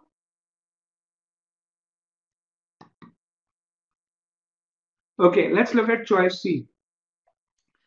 At least some Time subscribers, and I'm going to just highlight the relevant pieces.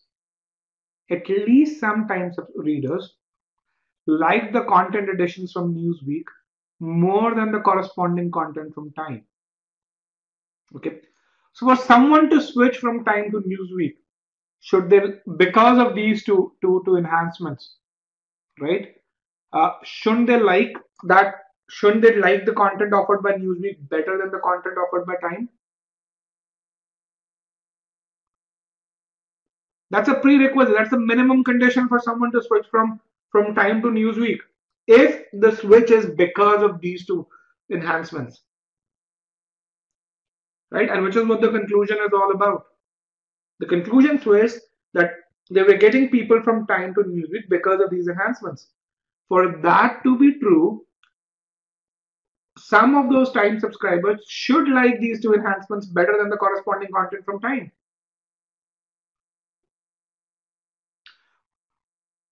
Does like really equal to switch?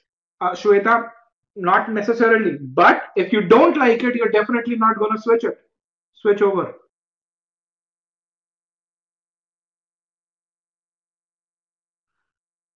No, Manoj, I think if you heard me correctly, the conclusion is not about saying over here. The conclusion doesn't say that all the 30% have come because of, of, of, of these two sections. The conclusion merely says that these two sections have a role in getting people from Time to Newsweek. Okay, that's one piece. The second thing is the role of an assumption is not to really prove that the conclusion will hold true. Remember, the definition of assumption was it's a necessary condition, unstated necessary condition, which is required for the conclusion to hold true.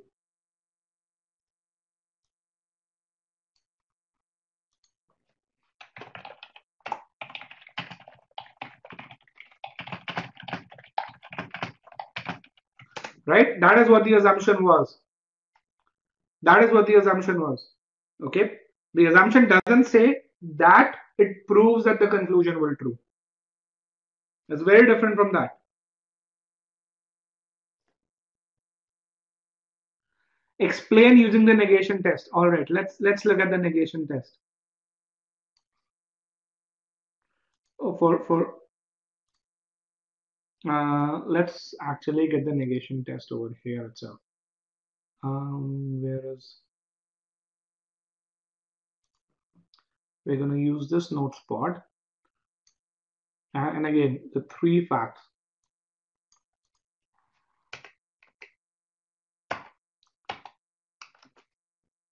And let me get the answer choice. Just give me 1 minute.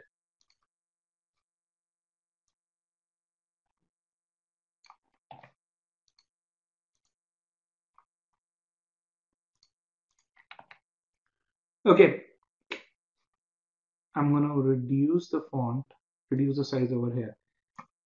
So if we have to negate at least some, what is the negation of at least some? For those of you who read the article on negation that we sent to you, what is the negation of at least some?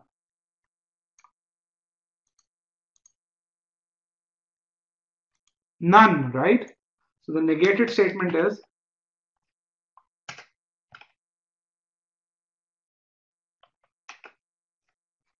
okay. So everyone understands that.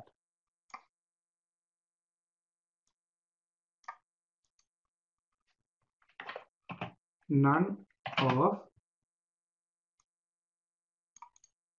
You just do a copy and paste.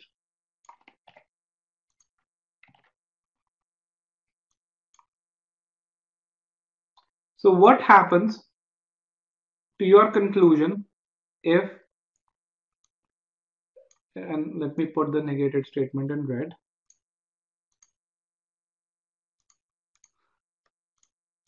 If the negated statement is true, what happens to the conclusion if the negated statement is true? Does the conclusion breaks down? It is shattered, right? Is that the assumption then?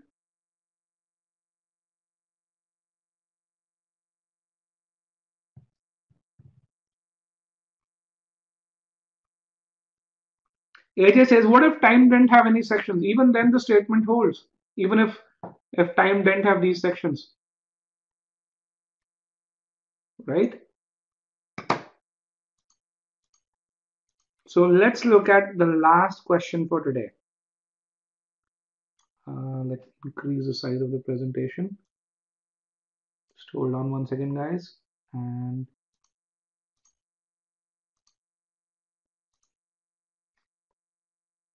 we have our last question for today coming up. And the last question is going to be an official question, by the way.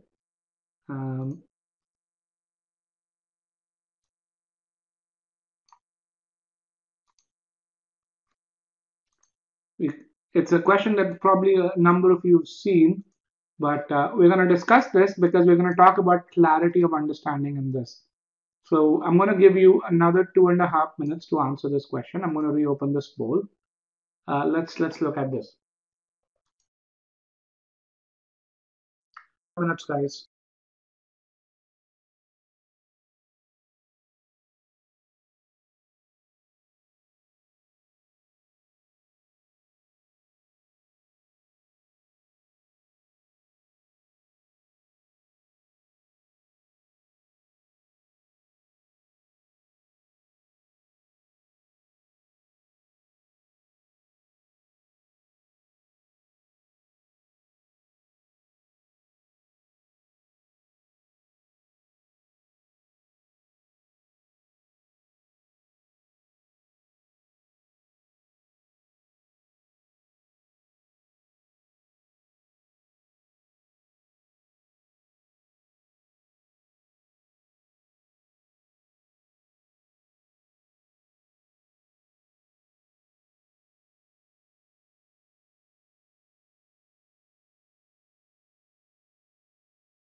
All right, guys, I think we'll be fine now. Is the audio clear?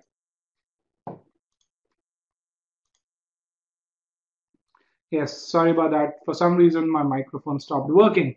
But we are back now, and let me broadcast the results and see how you guys did. So thank you so much for your patience and staying with me. So let's go through the question. So one of the reasons why I have this question over here, even though it's an official question, even though it's you guys can get this question from G, is because the language in this question, the language in this argument is so beautifully constructed. It's very, very difficult to replicate the correct answer. And even those who understand this question really well, who answer this question correctly, they don't do that for the correct reasons. So this question is one of those pillars where it kind of tells you that you've got to understand the argument really well if you have to pre-think. The logic in this question, to be very frankly, to be very frank, the logic in this question is very, very simple, much more simple than the logic in the previous question. So let's kind of look at this very, very clearly. So let's see what the argument really says over here. Give me one second. Uh, Again, guys, just typing the right answer isn't going to help a whole lot. I think let's see whether you are able to do that for the right reasons. Okay. Last year, all refuse collected by Shelbyville City Services was incinerated. So basically, all the garbage that Shelbyville City Services, so SCS, collected, that it was burnt. This burning, this incineration generated a large quantity of residual ash, right? When you burn things, you get ash. It's no brainer. In order to reduce the amount of residual ash that Shelbyville generates to half of last year's total, our goal is to reduce the amount of ash to half of last year's total. The city has revamped its collection program. The city services will separate for recycling enough refuse to reduce the number of truckloads of refuse to be incinerated to half of last year's number. Okay, so let's kind of try and understand this. And I'm going to actually move this away. So last, what really happened was, and this is this year. So last year, Shelbyville collected a lot of garbage. And what happened to that garbage? Did any of that garbage go for recycling last year? No, right? None of that garbage went for recycling. All of this went for incineration.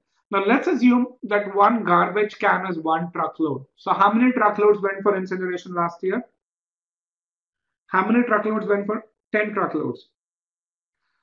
So this year we're going to collect some garbage and we are going to separate some for recycling, and then we're going to separate some, send some for incineration. So if let's assume that this year we collect the same amount of garbage, the amount of garbage that is collected is the same. So how many truckloads are we sending this year for incineration? 5. Okay. So everyone's clear about that. Now comes the interesting question. So what happens if we collect 10 times as many 10 times as much garbage this year? If the amount of garbage collected is 10 times. Okay. If the amount of garbage collected is 10 times, then how many truckloads do you think will be sent for incineration? If the amount of garbage collected is 10 times, then how many truckloads would be sent for incineration?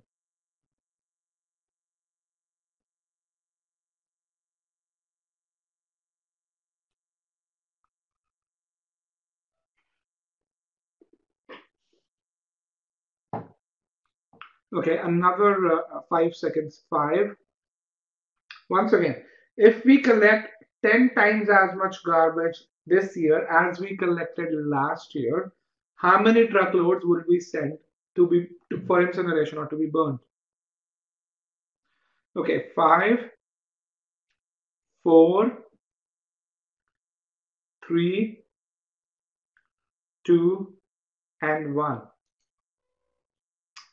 So just I'm going to just broadcast the two results, and both these polls are closed, right? Over here, let me just make sure the polls are equated or the same size. This is the answer choices poll, the one I'm actually going to put the answer choices poll above. Okay, 76 people marked choice D, which is the correct answer. Okay, but out of those 76, I'm assuming only 32 people can mark choice A in the second poll over here, which is how many trucks will be sent this year.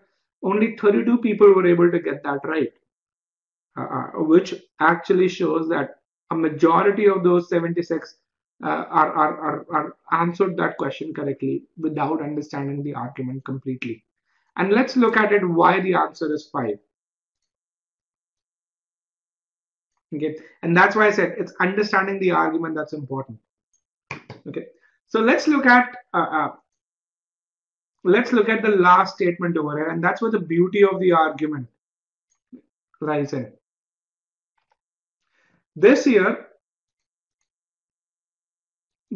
city services will separate for recycling. Enough refuse. Enough refuse. What? Two is a purpose word over here. To reduce the number of truckloads of refuse to be incinerated to half of last year's number. What this line is saying is, regardless of how much refuse you collect, we will collect enough refuse so that we only send half the truckloads to be burned. Is that clear, guys? Do you guys see the beauty in language that is there?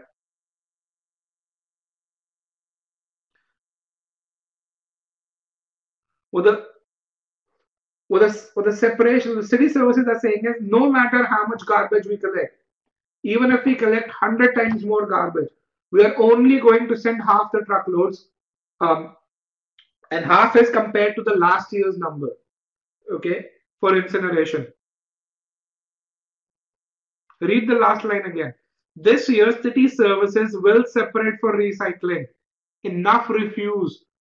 Enough refuse to do what? To reduce the number of refuse to be incinerated to half the last year's number.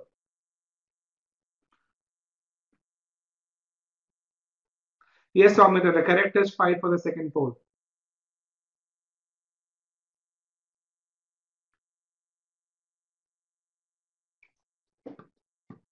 Okay.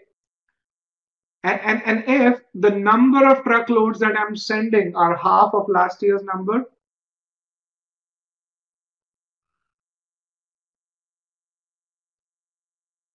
where is the last of half year's numbers? Number of truckloads is over here. Sorry about that. I forgot that I joined again. Let me use a square. The number of truckloads is over here. Number of truckloads to half of last year's number is over here at the end.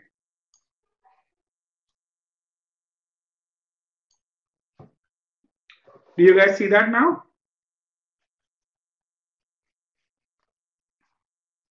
Okay. So bottom line is, if I'm only going to send 5 truckloads this year, regardless of the amount, regardless of the breakup of refuse, then what's the only condition that is required? What's the only condition that is required? The only condition that is required is that each truckload, I'll come to you, just hold on. Each truckload should not generate any more ash this year than what was generated last year. So how did we get 5? Because we assumed we had 10 truckloads last year, just for simplicity. Just for simplicity, that was it. Just to put numbers, it's much easier to put numbers.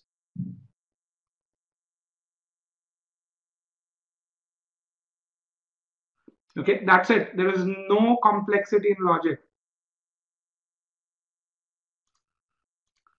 So if you look at the answer, I think I'm gonna just skip through it. You're gonna get the PDF. but the only answer choice that was required was choice D. Let's look at all the other answer choices.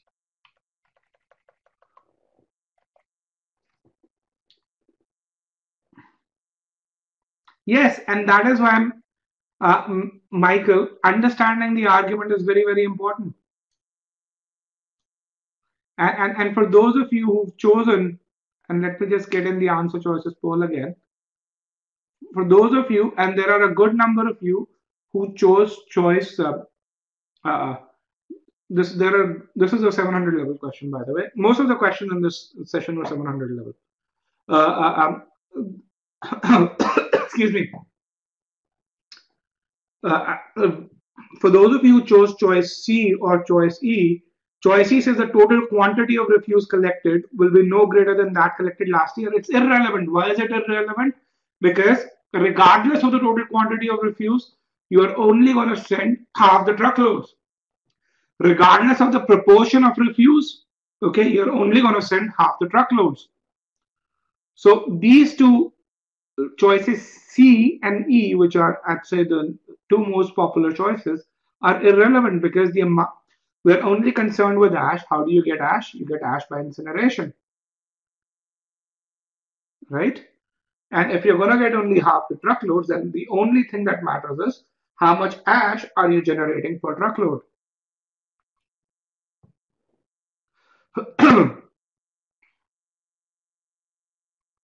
Right? And which makes choice D the very simple but the perfectly correct answer.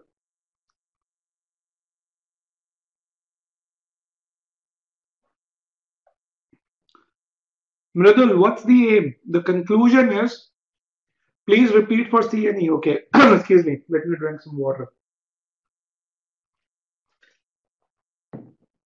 All right. So let's look at this. So is everyone clear that we are only going to, regardless of the breakup of refuse, regardless of the kind of garbage we collect, we are only going to send half the truckloads, right? Is that clear to everyone? I think you've got to stay with me. If last year we sent 10 truckloads, and this year we're going to send 5 truckloads. Okay.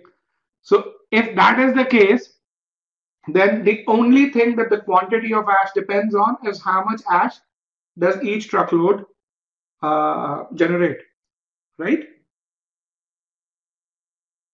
That's the only thing that the amount of ash is concerned about.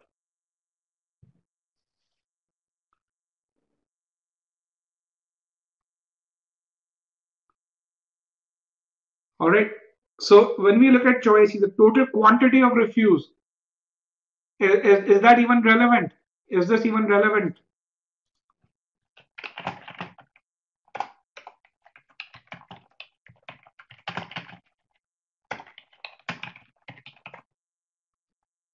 Right? It's not relevant. Is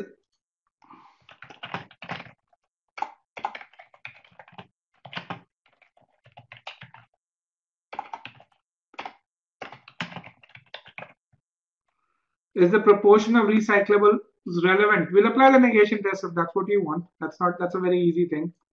Is the proportion of recyclable relevant over here? No, because we are only going to send half the truckloads regardless of the proportion of recyclables. That's what the study services are telling you. You take that as a premise, right? Okay, for those of you who are saying that D can be inferred from the argument, D says the refuse incinerated this year will generate no more ash per truckload incinerated than did the refuse incinerated last year. Where in the argument do you see a comparison of ash per truckload? Where in the argument do you see a comparison with ash of ash per truckload? Which part of the argument can you infer that from?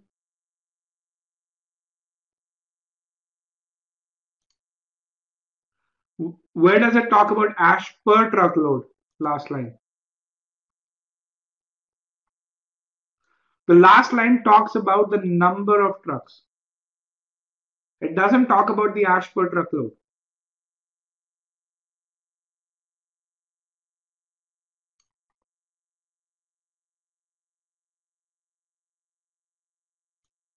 Yes, yes. But again, remember, that's where the beauty of the last statement is.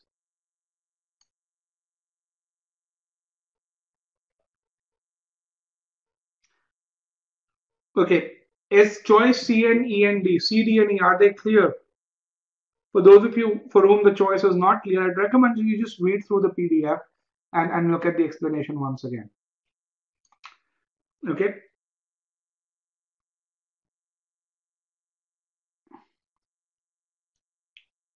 Namita, this is an official question, first of all. Even if you vouch for C, you can see the answer.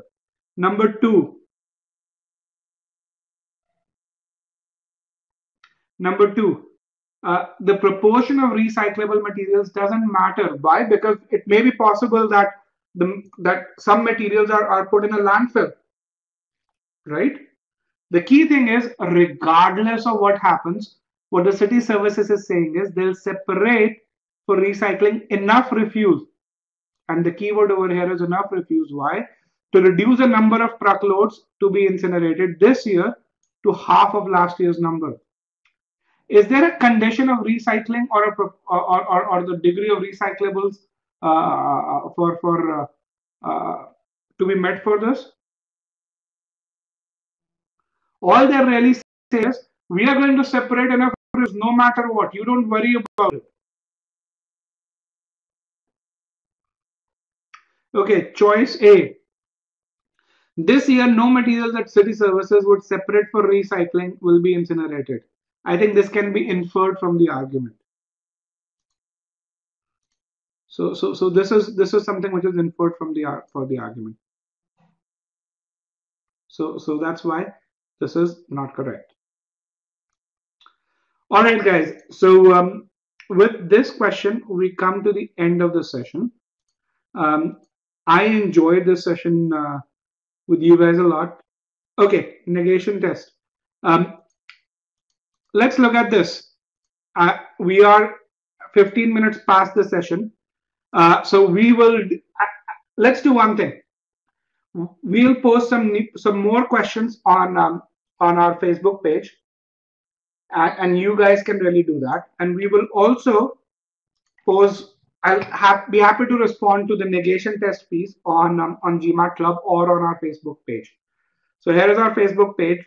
You can visit that page for if you want to see some fresh questions. Also, we have a free session next week, which is our GMAT strategy session. So so feel free to register for that session over here. And once again, guys, do not Samhita, in the negation test, if you look at the thread, the answers are given below. And if you look at the PDF, I think a good number of the explanations are given. Yes. So once again, register for the session next week. It's our strategy session. And for those of you who haven't gone through our free trial, we have an awesome free trial at e-GMAT.com. Please make sure you go through it. PDF for this session. What time next Saturday? The same time next Saturday. I'm going to share the PDF. Just hold on one second. And at this time, okay, the session files are already there. Chiranjeev or Krishna, please go ahead and share the PDFs. Homework. So homework. Yes, we have homework at the end.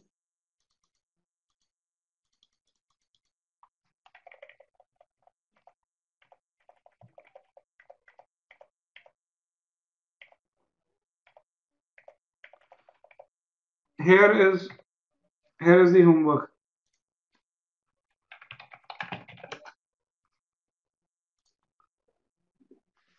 Okay. So at this point, I'll be happy to answer any questions. And again, guys, very, very, very important. Make sure you use the assumption solutions, the official solutions as you go through this question. Mike, you'll be able to get the recorded session as soon as we end the session, because that's when we'll have the recording ready.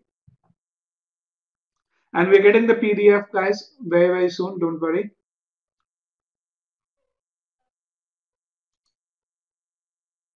No, we are not. Our Facebook page is over here, guys. OG is official guide, yes. Here is the Facebook page. Um, and here are the homework problems that you can really do over here. And for those of you who've not done, for e-GMAT students who've not completed the e-GMAT application file, you guys can really complete the assumption application file as well. Where do we find the official guide? You've got to buy it. And yes, Michelle, you have to buy OG.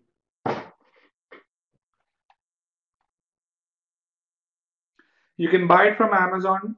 For those of you who are in India, Flipkart is there. eBay also has.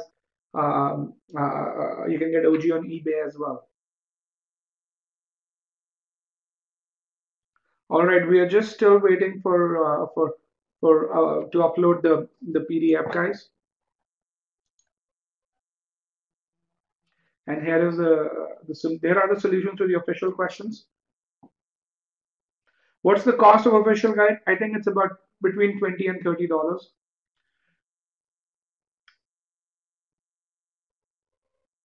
Does the PDF have OG questions? The PDF does not have the questions. The PDF has the solutions to the OG questions. Again, guys, the official guide is a copyrighted content. We cannot give that to you. And here we have, let me just share this with you. Here we have the session PDF.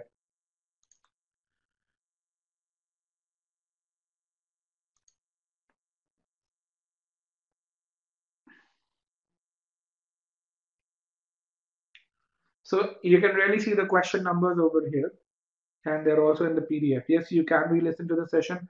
And also, if you want to listen to this on YouTube, we will be uploading the HD recording on YouTube, and that would be available either through our YouTube channel or through our Facebook page.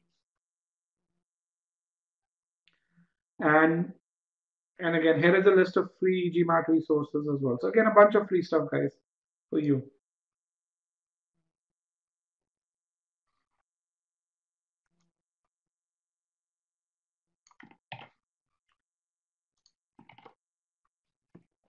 There is an Adobe Connect app for Android, yes, and for iOS as well.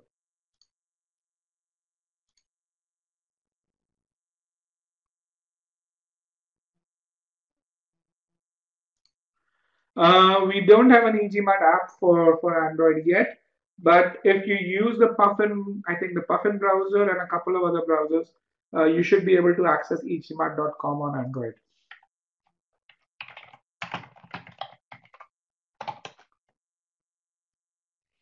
Yes, you can attend this session from an iOS device as well. Again, just get the Adobe Connect app, and here's how you can.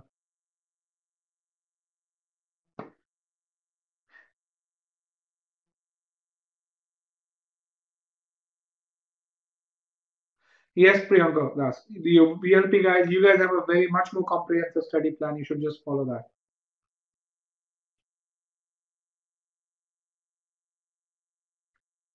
Thank you, guys. I hope some of you become e-GMAT students. Once again, if you have less than 30 days, then you guys can definitely look at one of our individual courses.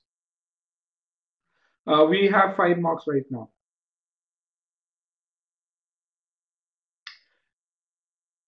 Okay, I can take questions on B schools. Yes.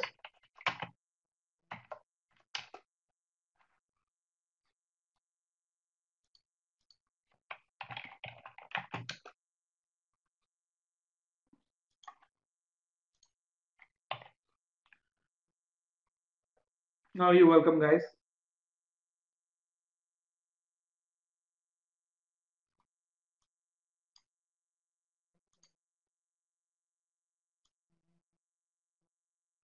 Vivek, you can practice CR questions from the application files. Uh, there are other questions. If you have question pack one, you have questions over there. But trust me, I mean, these are more than enough CR questions. Is it worth taking admission in a school ranking, say 75 or below? Again, one of the things that I would say is the rankings, while are somewhat of an accurate estimate of how good or bad a school is. In general, my answer would be no, but there are schools who are lower ranked in general, but are really they have very good ranking otherwise. For example, right in our backyard, I live in Arizona, we have Thunderbird, which has a very good ranking for international management, but its overall ranking is pretty low. So again, in general, the answer would be no, but there are exceptions to that. How important is recommendation for ISB? I would say decently important. I would uh, say contact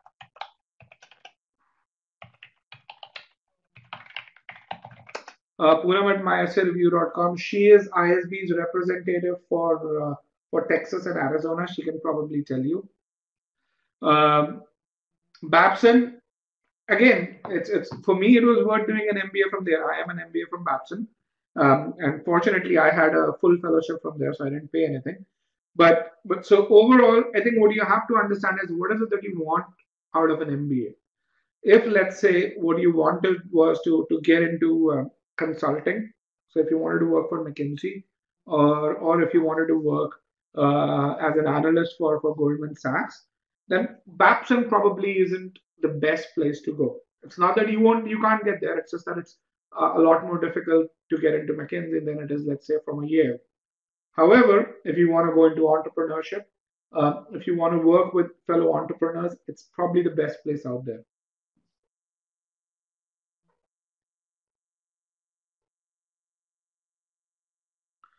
Does NEOs admit with does NEOs admit candidates with 10 years of work ex? So I mean, again, it depends on why you're doing your MBA.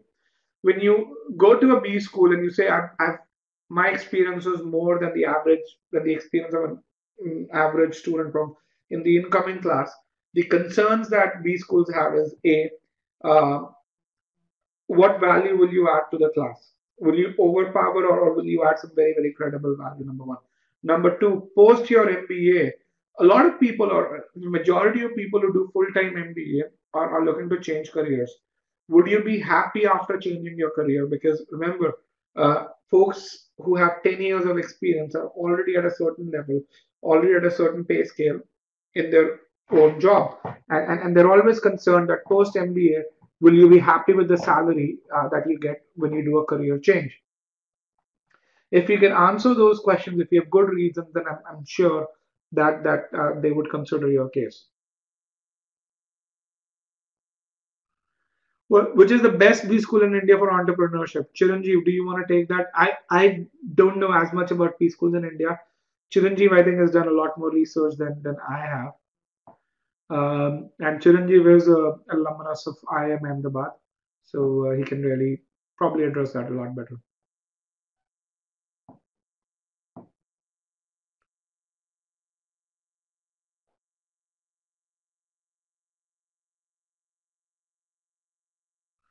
Manoj, uh, Manoj is saying I typically take 3 to 3.5 minutes for CR questions.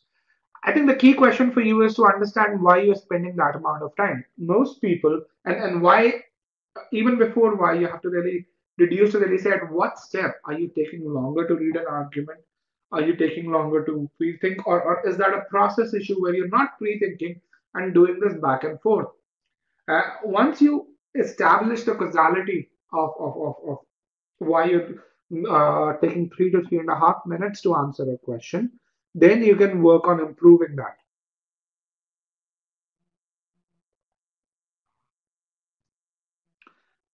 How is Germany for an MBA? Germany is, as a country, it's really great. I lived in Germany for 4 years.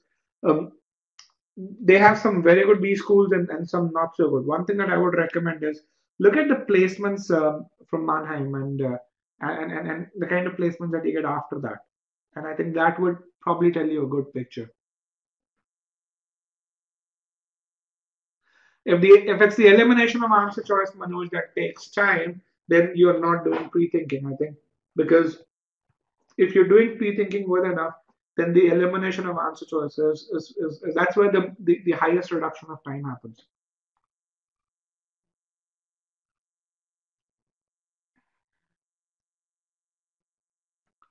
Does age really matter while getting into the B school? Yes, it does. And as I mentioned, you need to, if you are a 37, 38-year-old guy, you need to have good reasons why you want to do an MBA at this point. And you need to convince the admission officers that post your MBA, you'd be able to change your career and be happy with the kind of compensation package that you would get.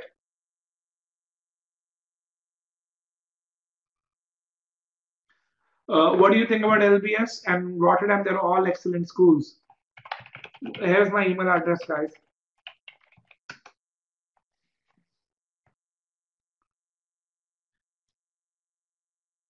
NCR is good as well. Again, you have to see what the school offers. All these three, each of these three schools is excellent. Okay, Rotterdam is really good. Have a lot of companies right next to Rotterdam. Shell's there, Enbraf's there. Honeywell has a huge center over there. It's also overall a hub for a lot of other industrial activity. I think Rotterdam has some very good shipbuilding companies around it as well, and also the proximity to Germany and England makes it a very interesting place to work. Philips is right there in Eindhoven.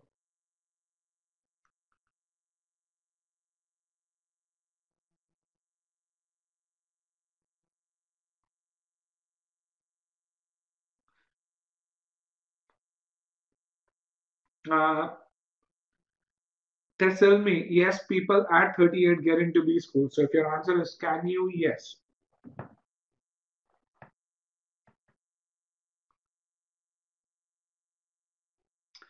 Um, what are the factors that Ivy League schools consider? I think one is GMAT score is by far the biggest factor that everyone looks into, and that's been proven from a survey that Kaplan does.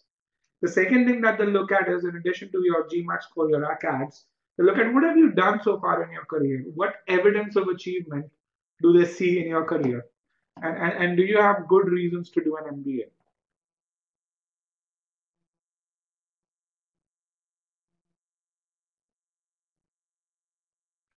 Teja, with 4 years of work experience, I don't think an executive MBA is good for you. A part-time MBA is probably a lot better. And again, RS, talk to Poonam at my SR review. She has helped quite a few students get through LBS. So that's something that is there. A majority of schools do not average your GMAT score. Okay, a majority of, in fact, 95% of them look at your higher score. There are a couple that do, but that number is very small. Exec MBA with 12 years is probably the perfect thing to do.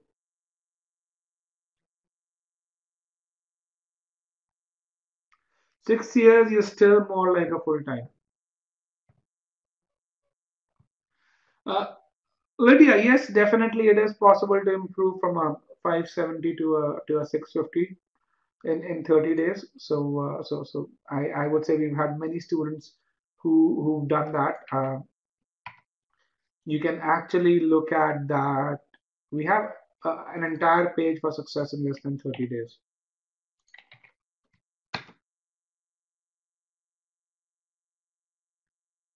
Yes, Vasanta. I'd say 4 to 5 years is too less for an exec MBA. We don't believe help with profiling. Profiling is a very, I'd say, it's a business which requires a lot of personalized one-on-one interaction, and which is again very anti our business model. But we work with a lot of other companies who can help you with that.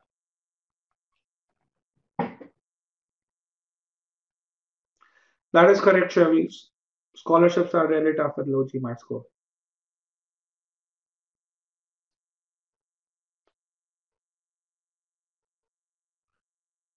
Uh, Saptarishi, that is correct too.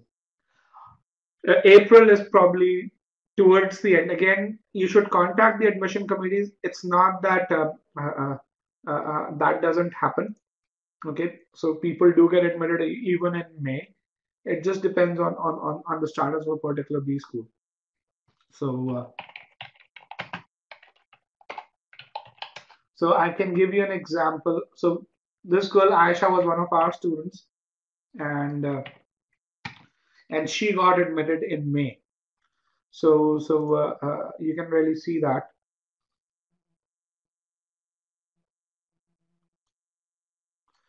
If IR is crushing you, Adam, try our IR course. Uh, I think it will definitely help you.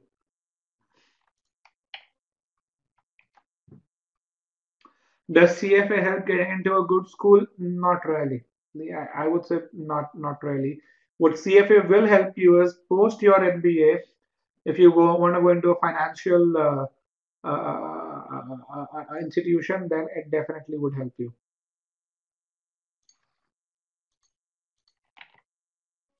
Here is the feedback on our IR course.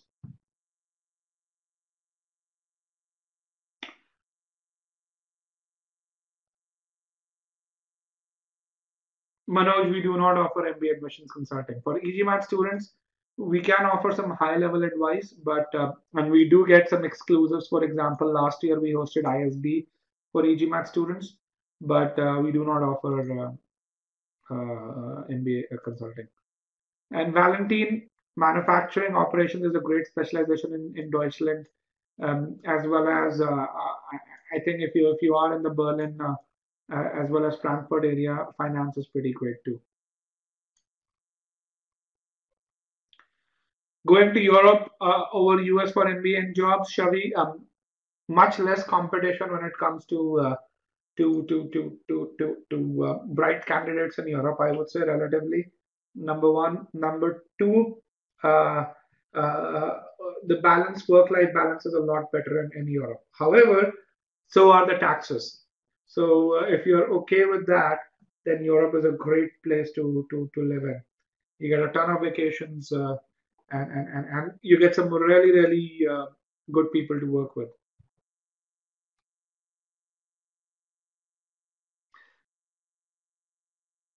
I was going to say that is the last thing. Yes, work permits are interesting in Europe. I won't say more difficult, but they're interesting. All right, guys. With that, I want to come towards the end of the session. Thank you very much uh, for spending the time, um, and I'll see you in the next session.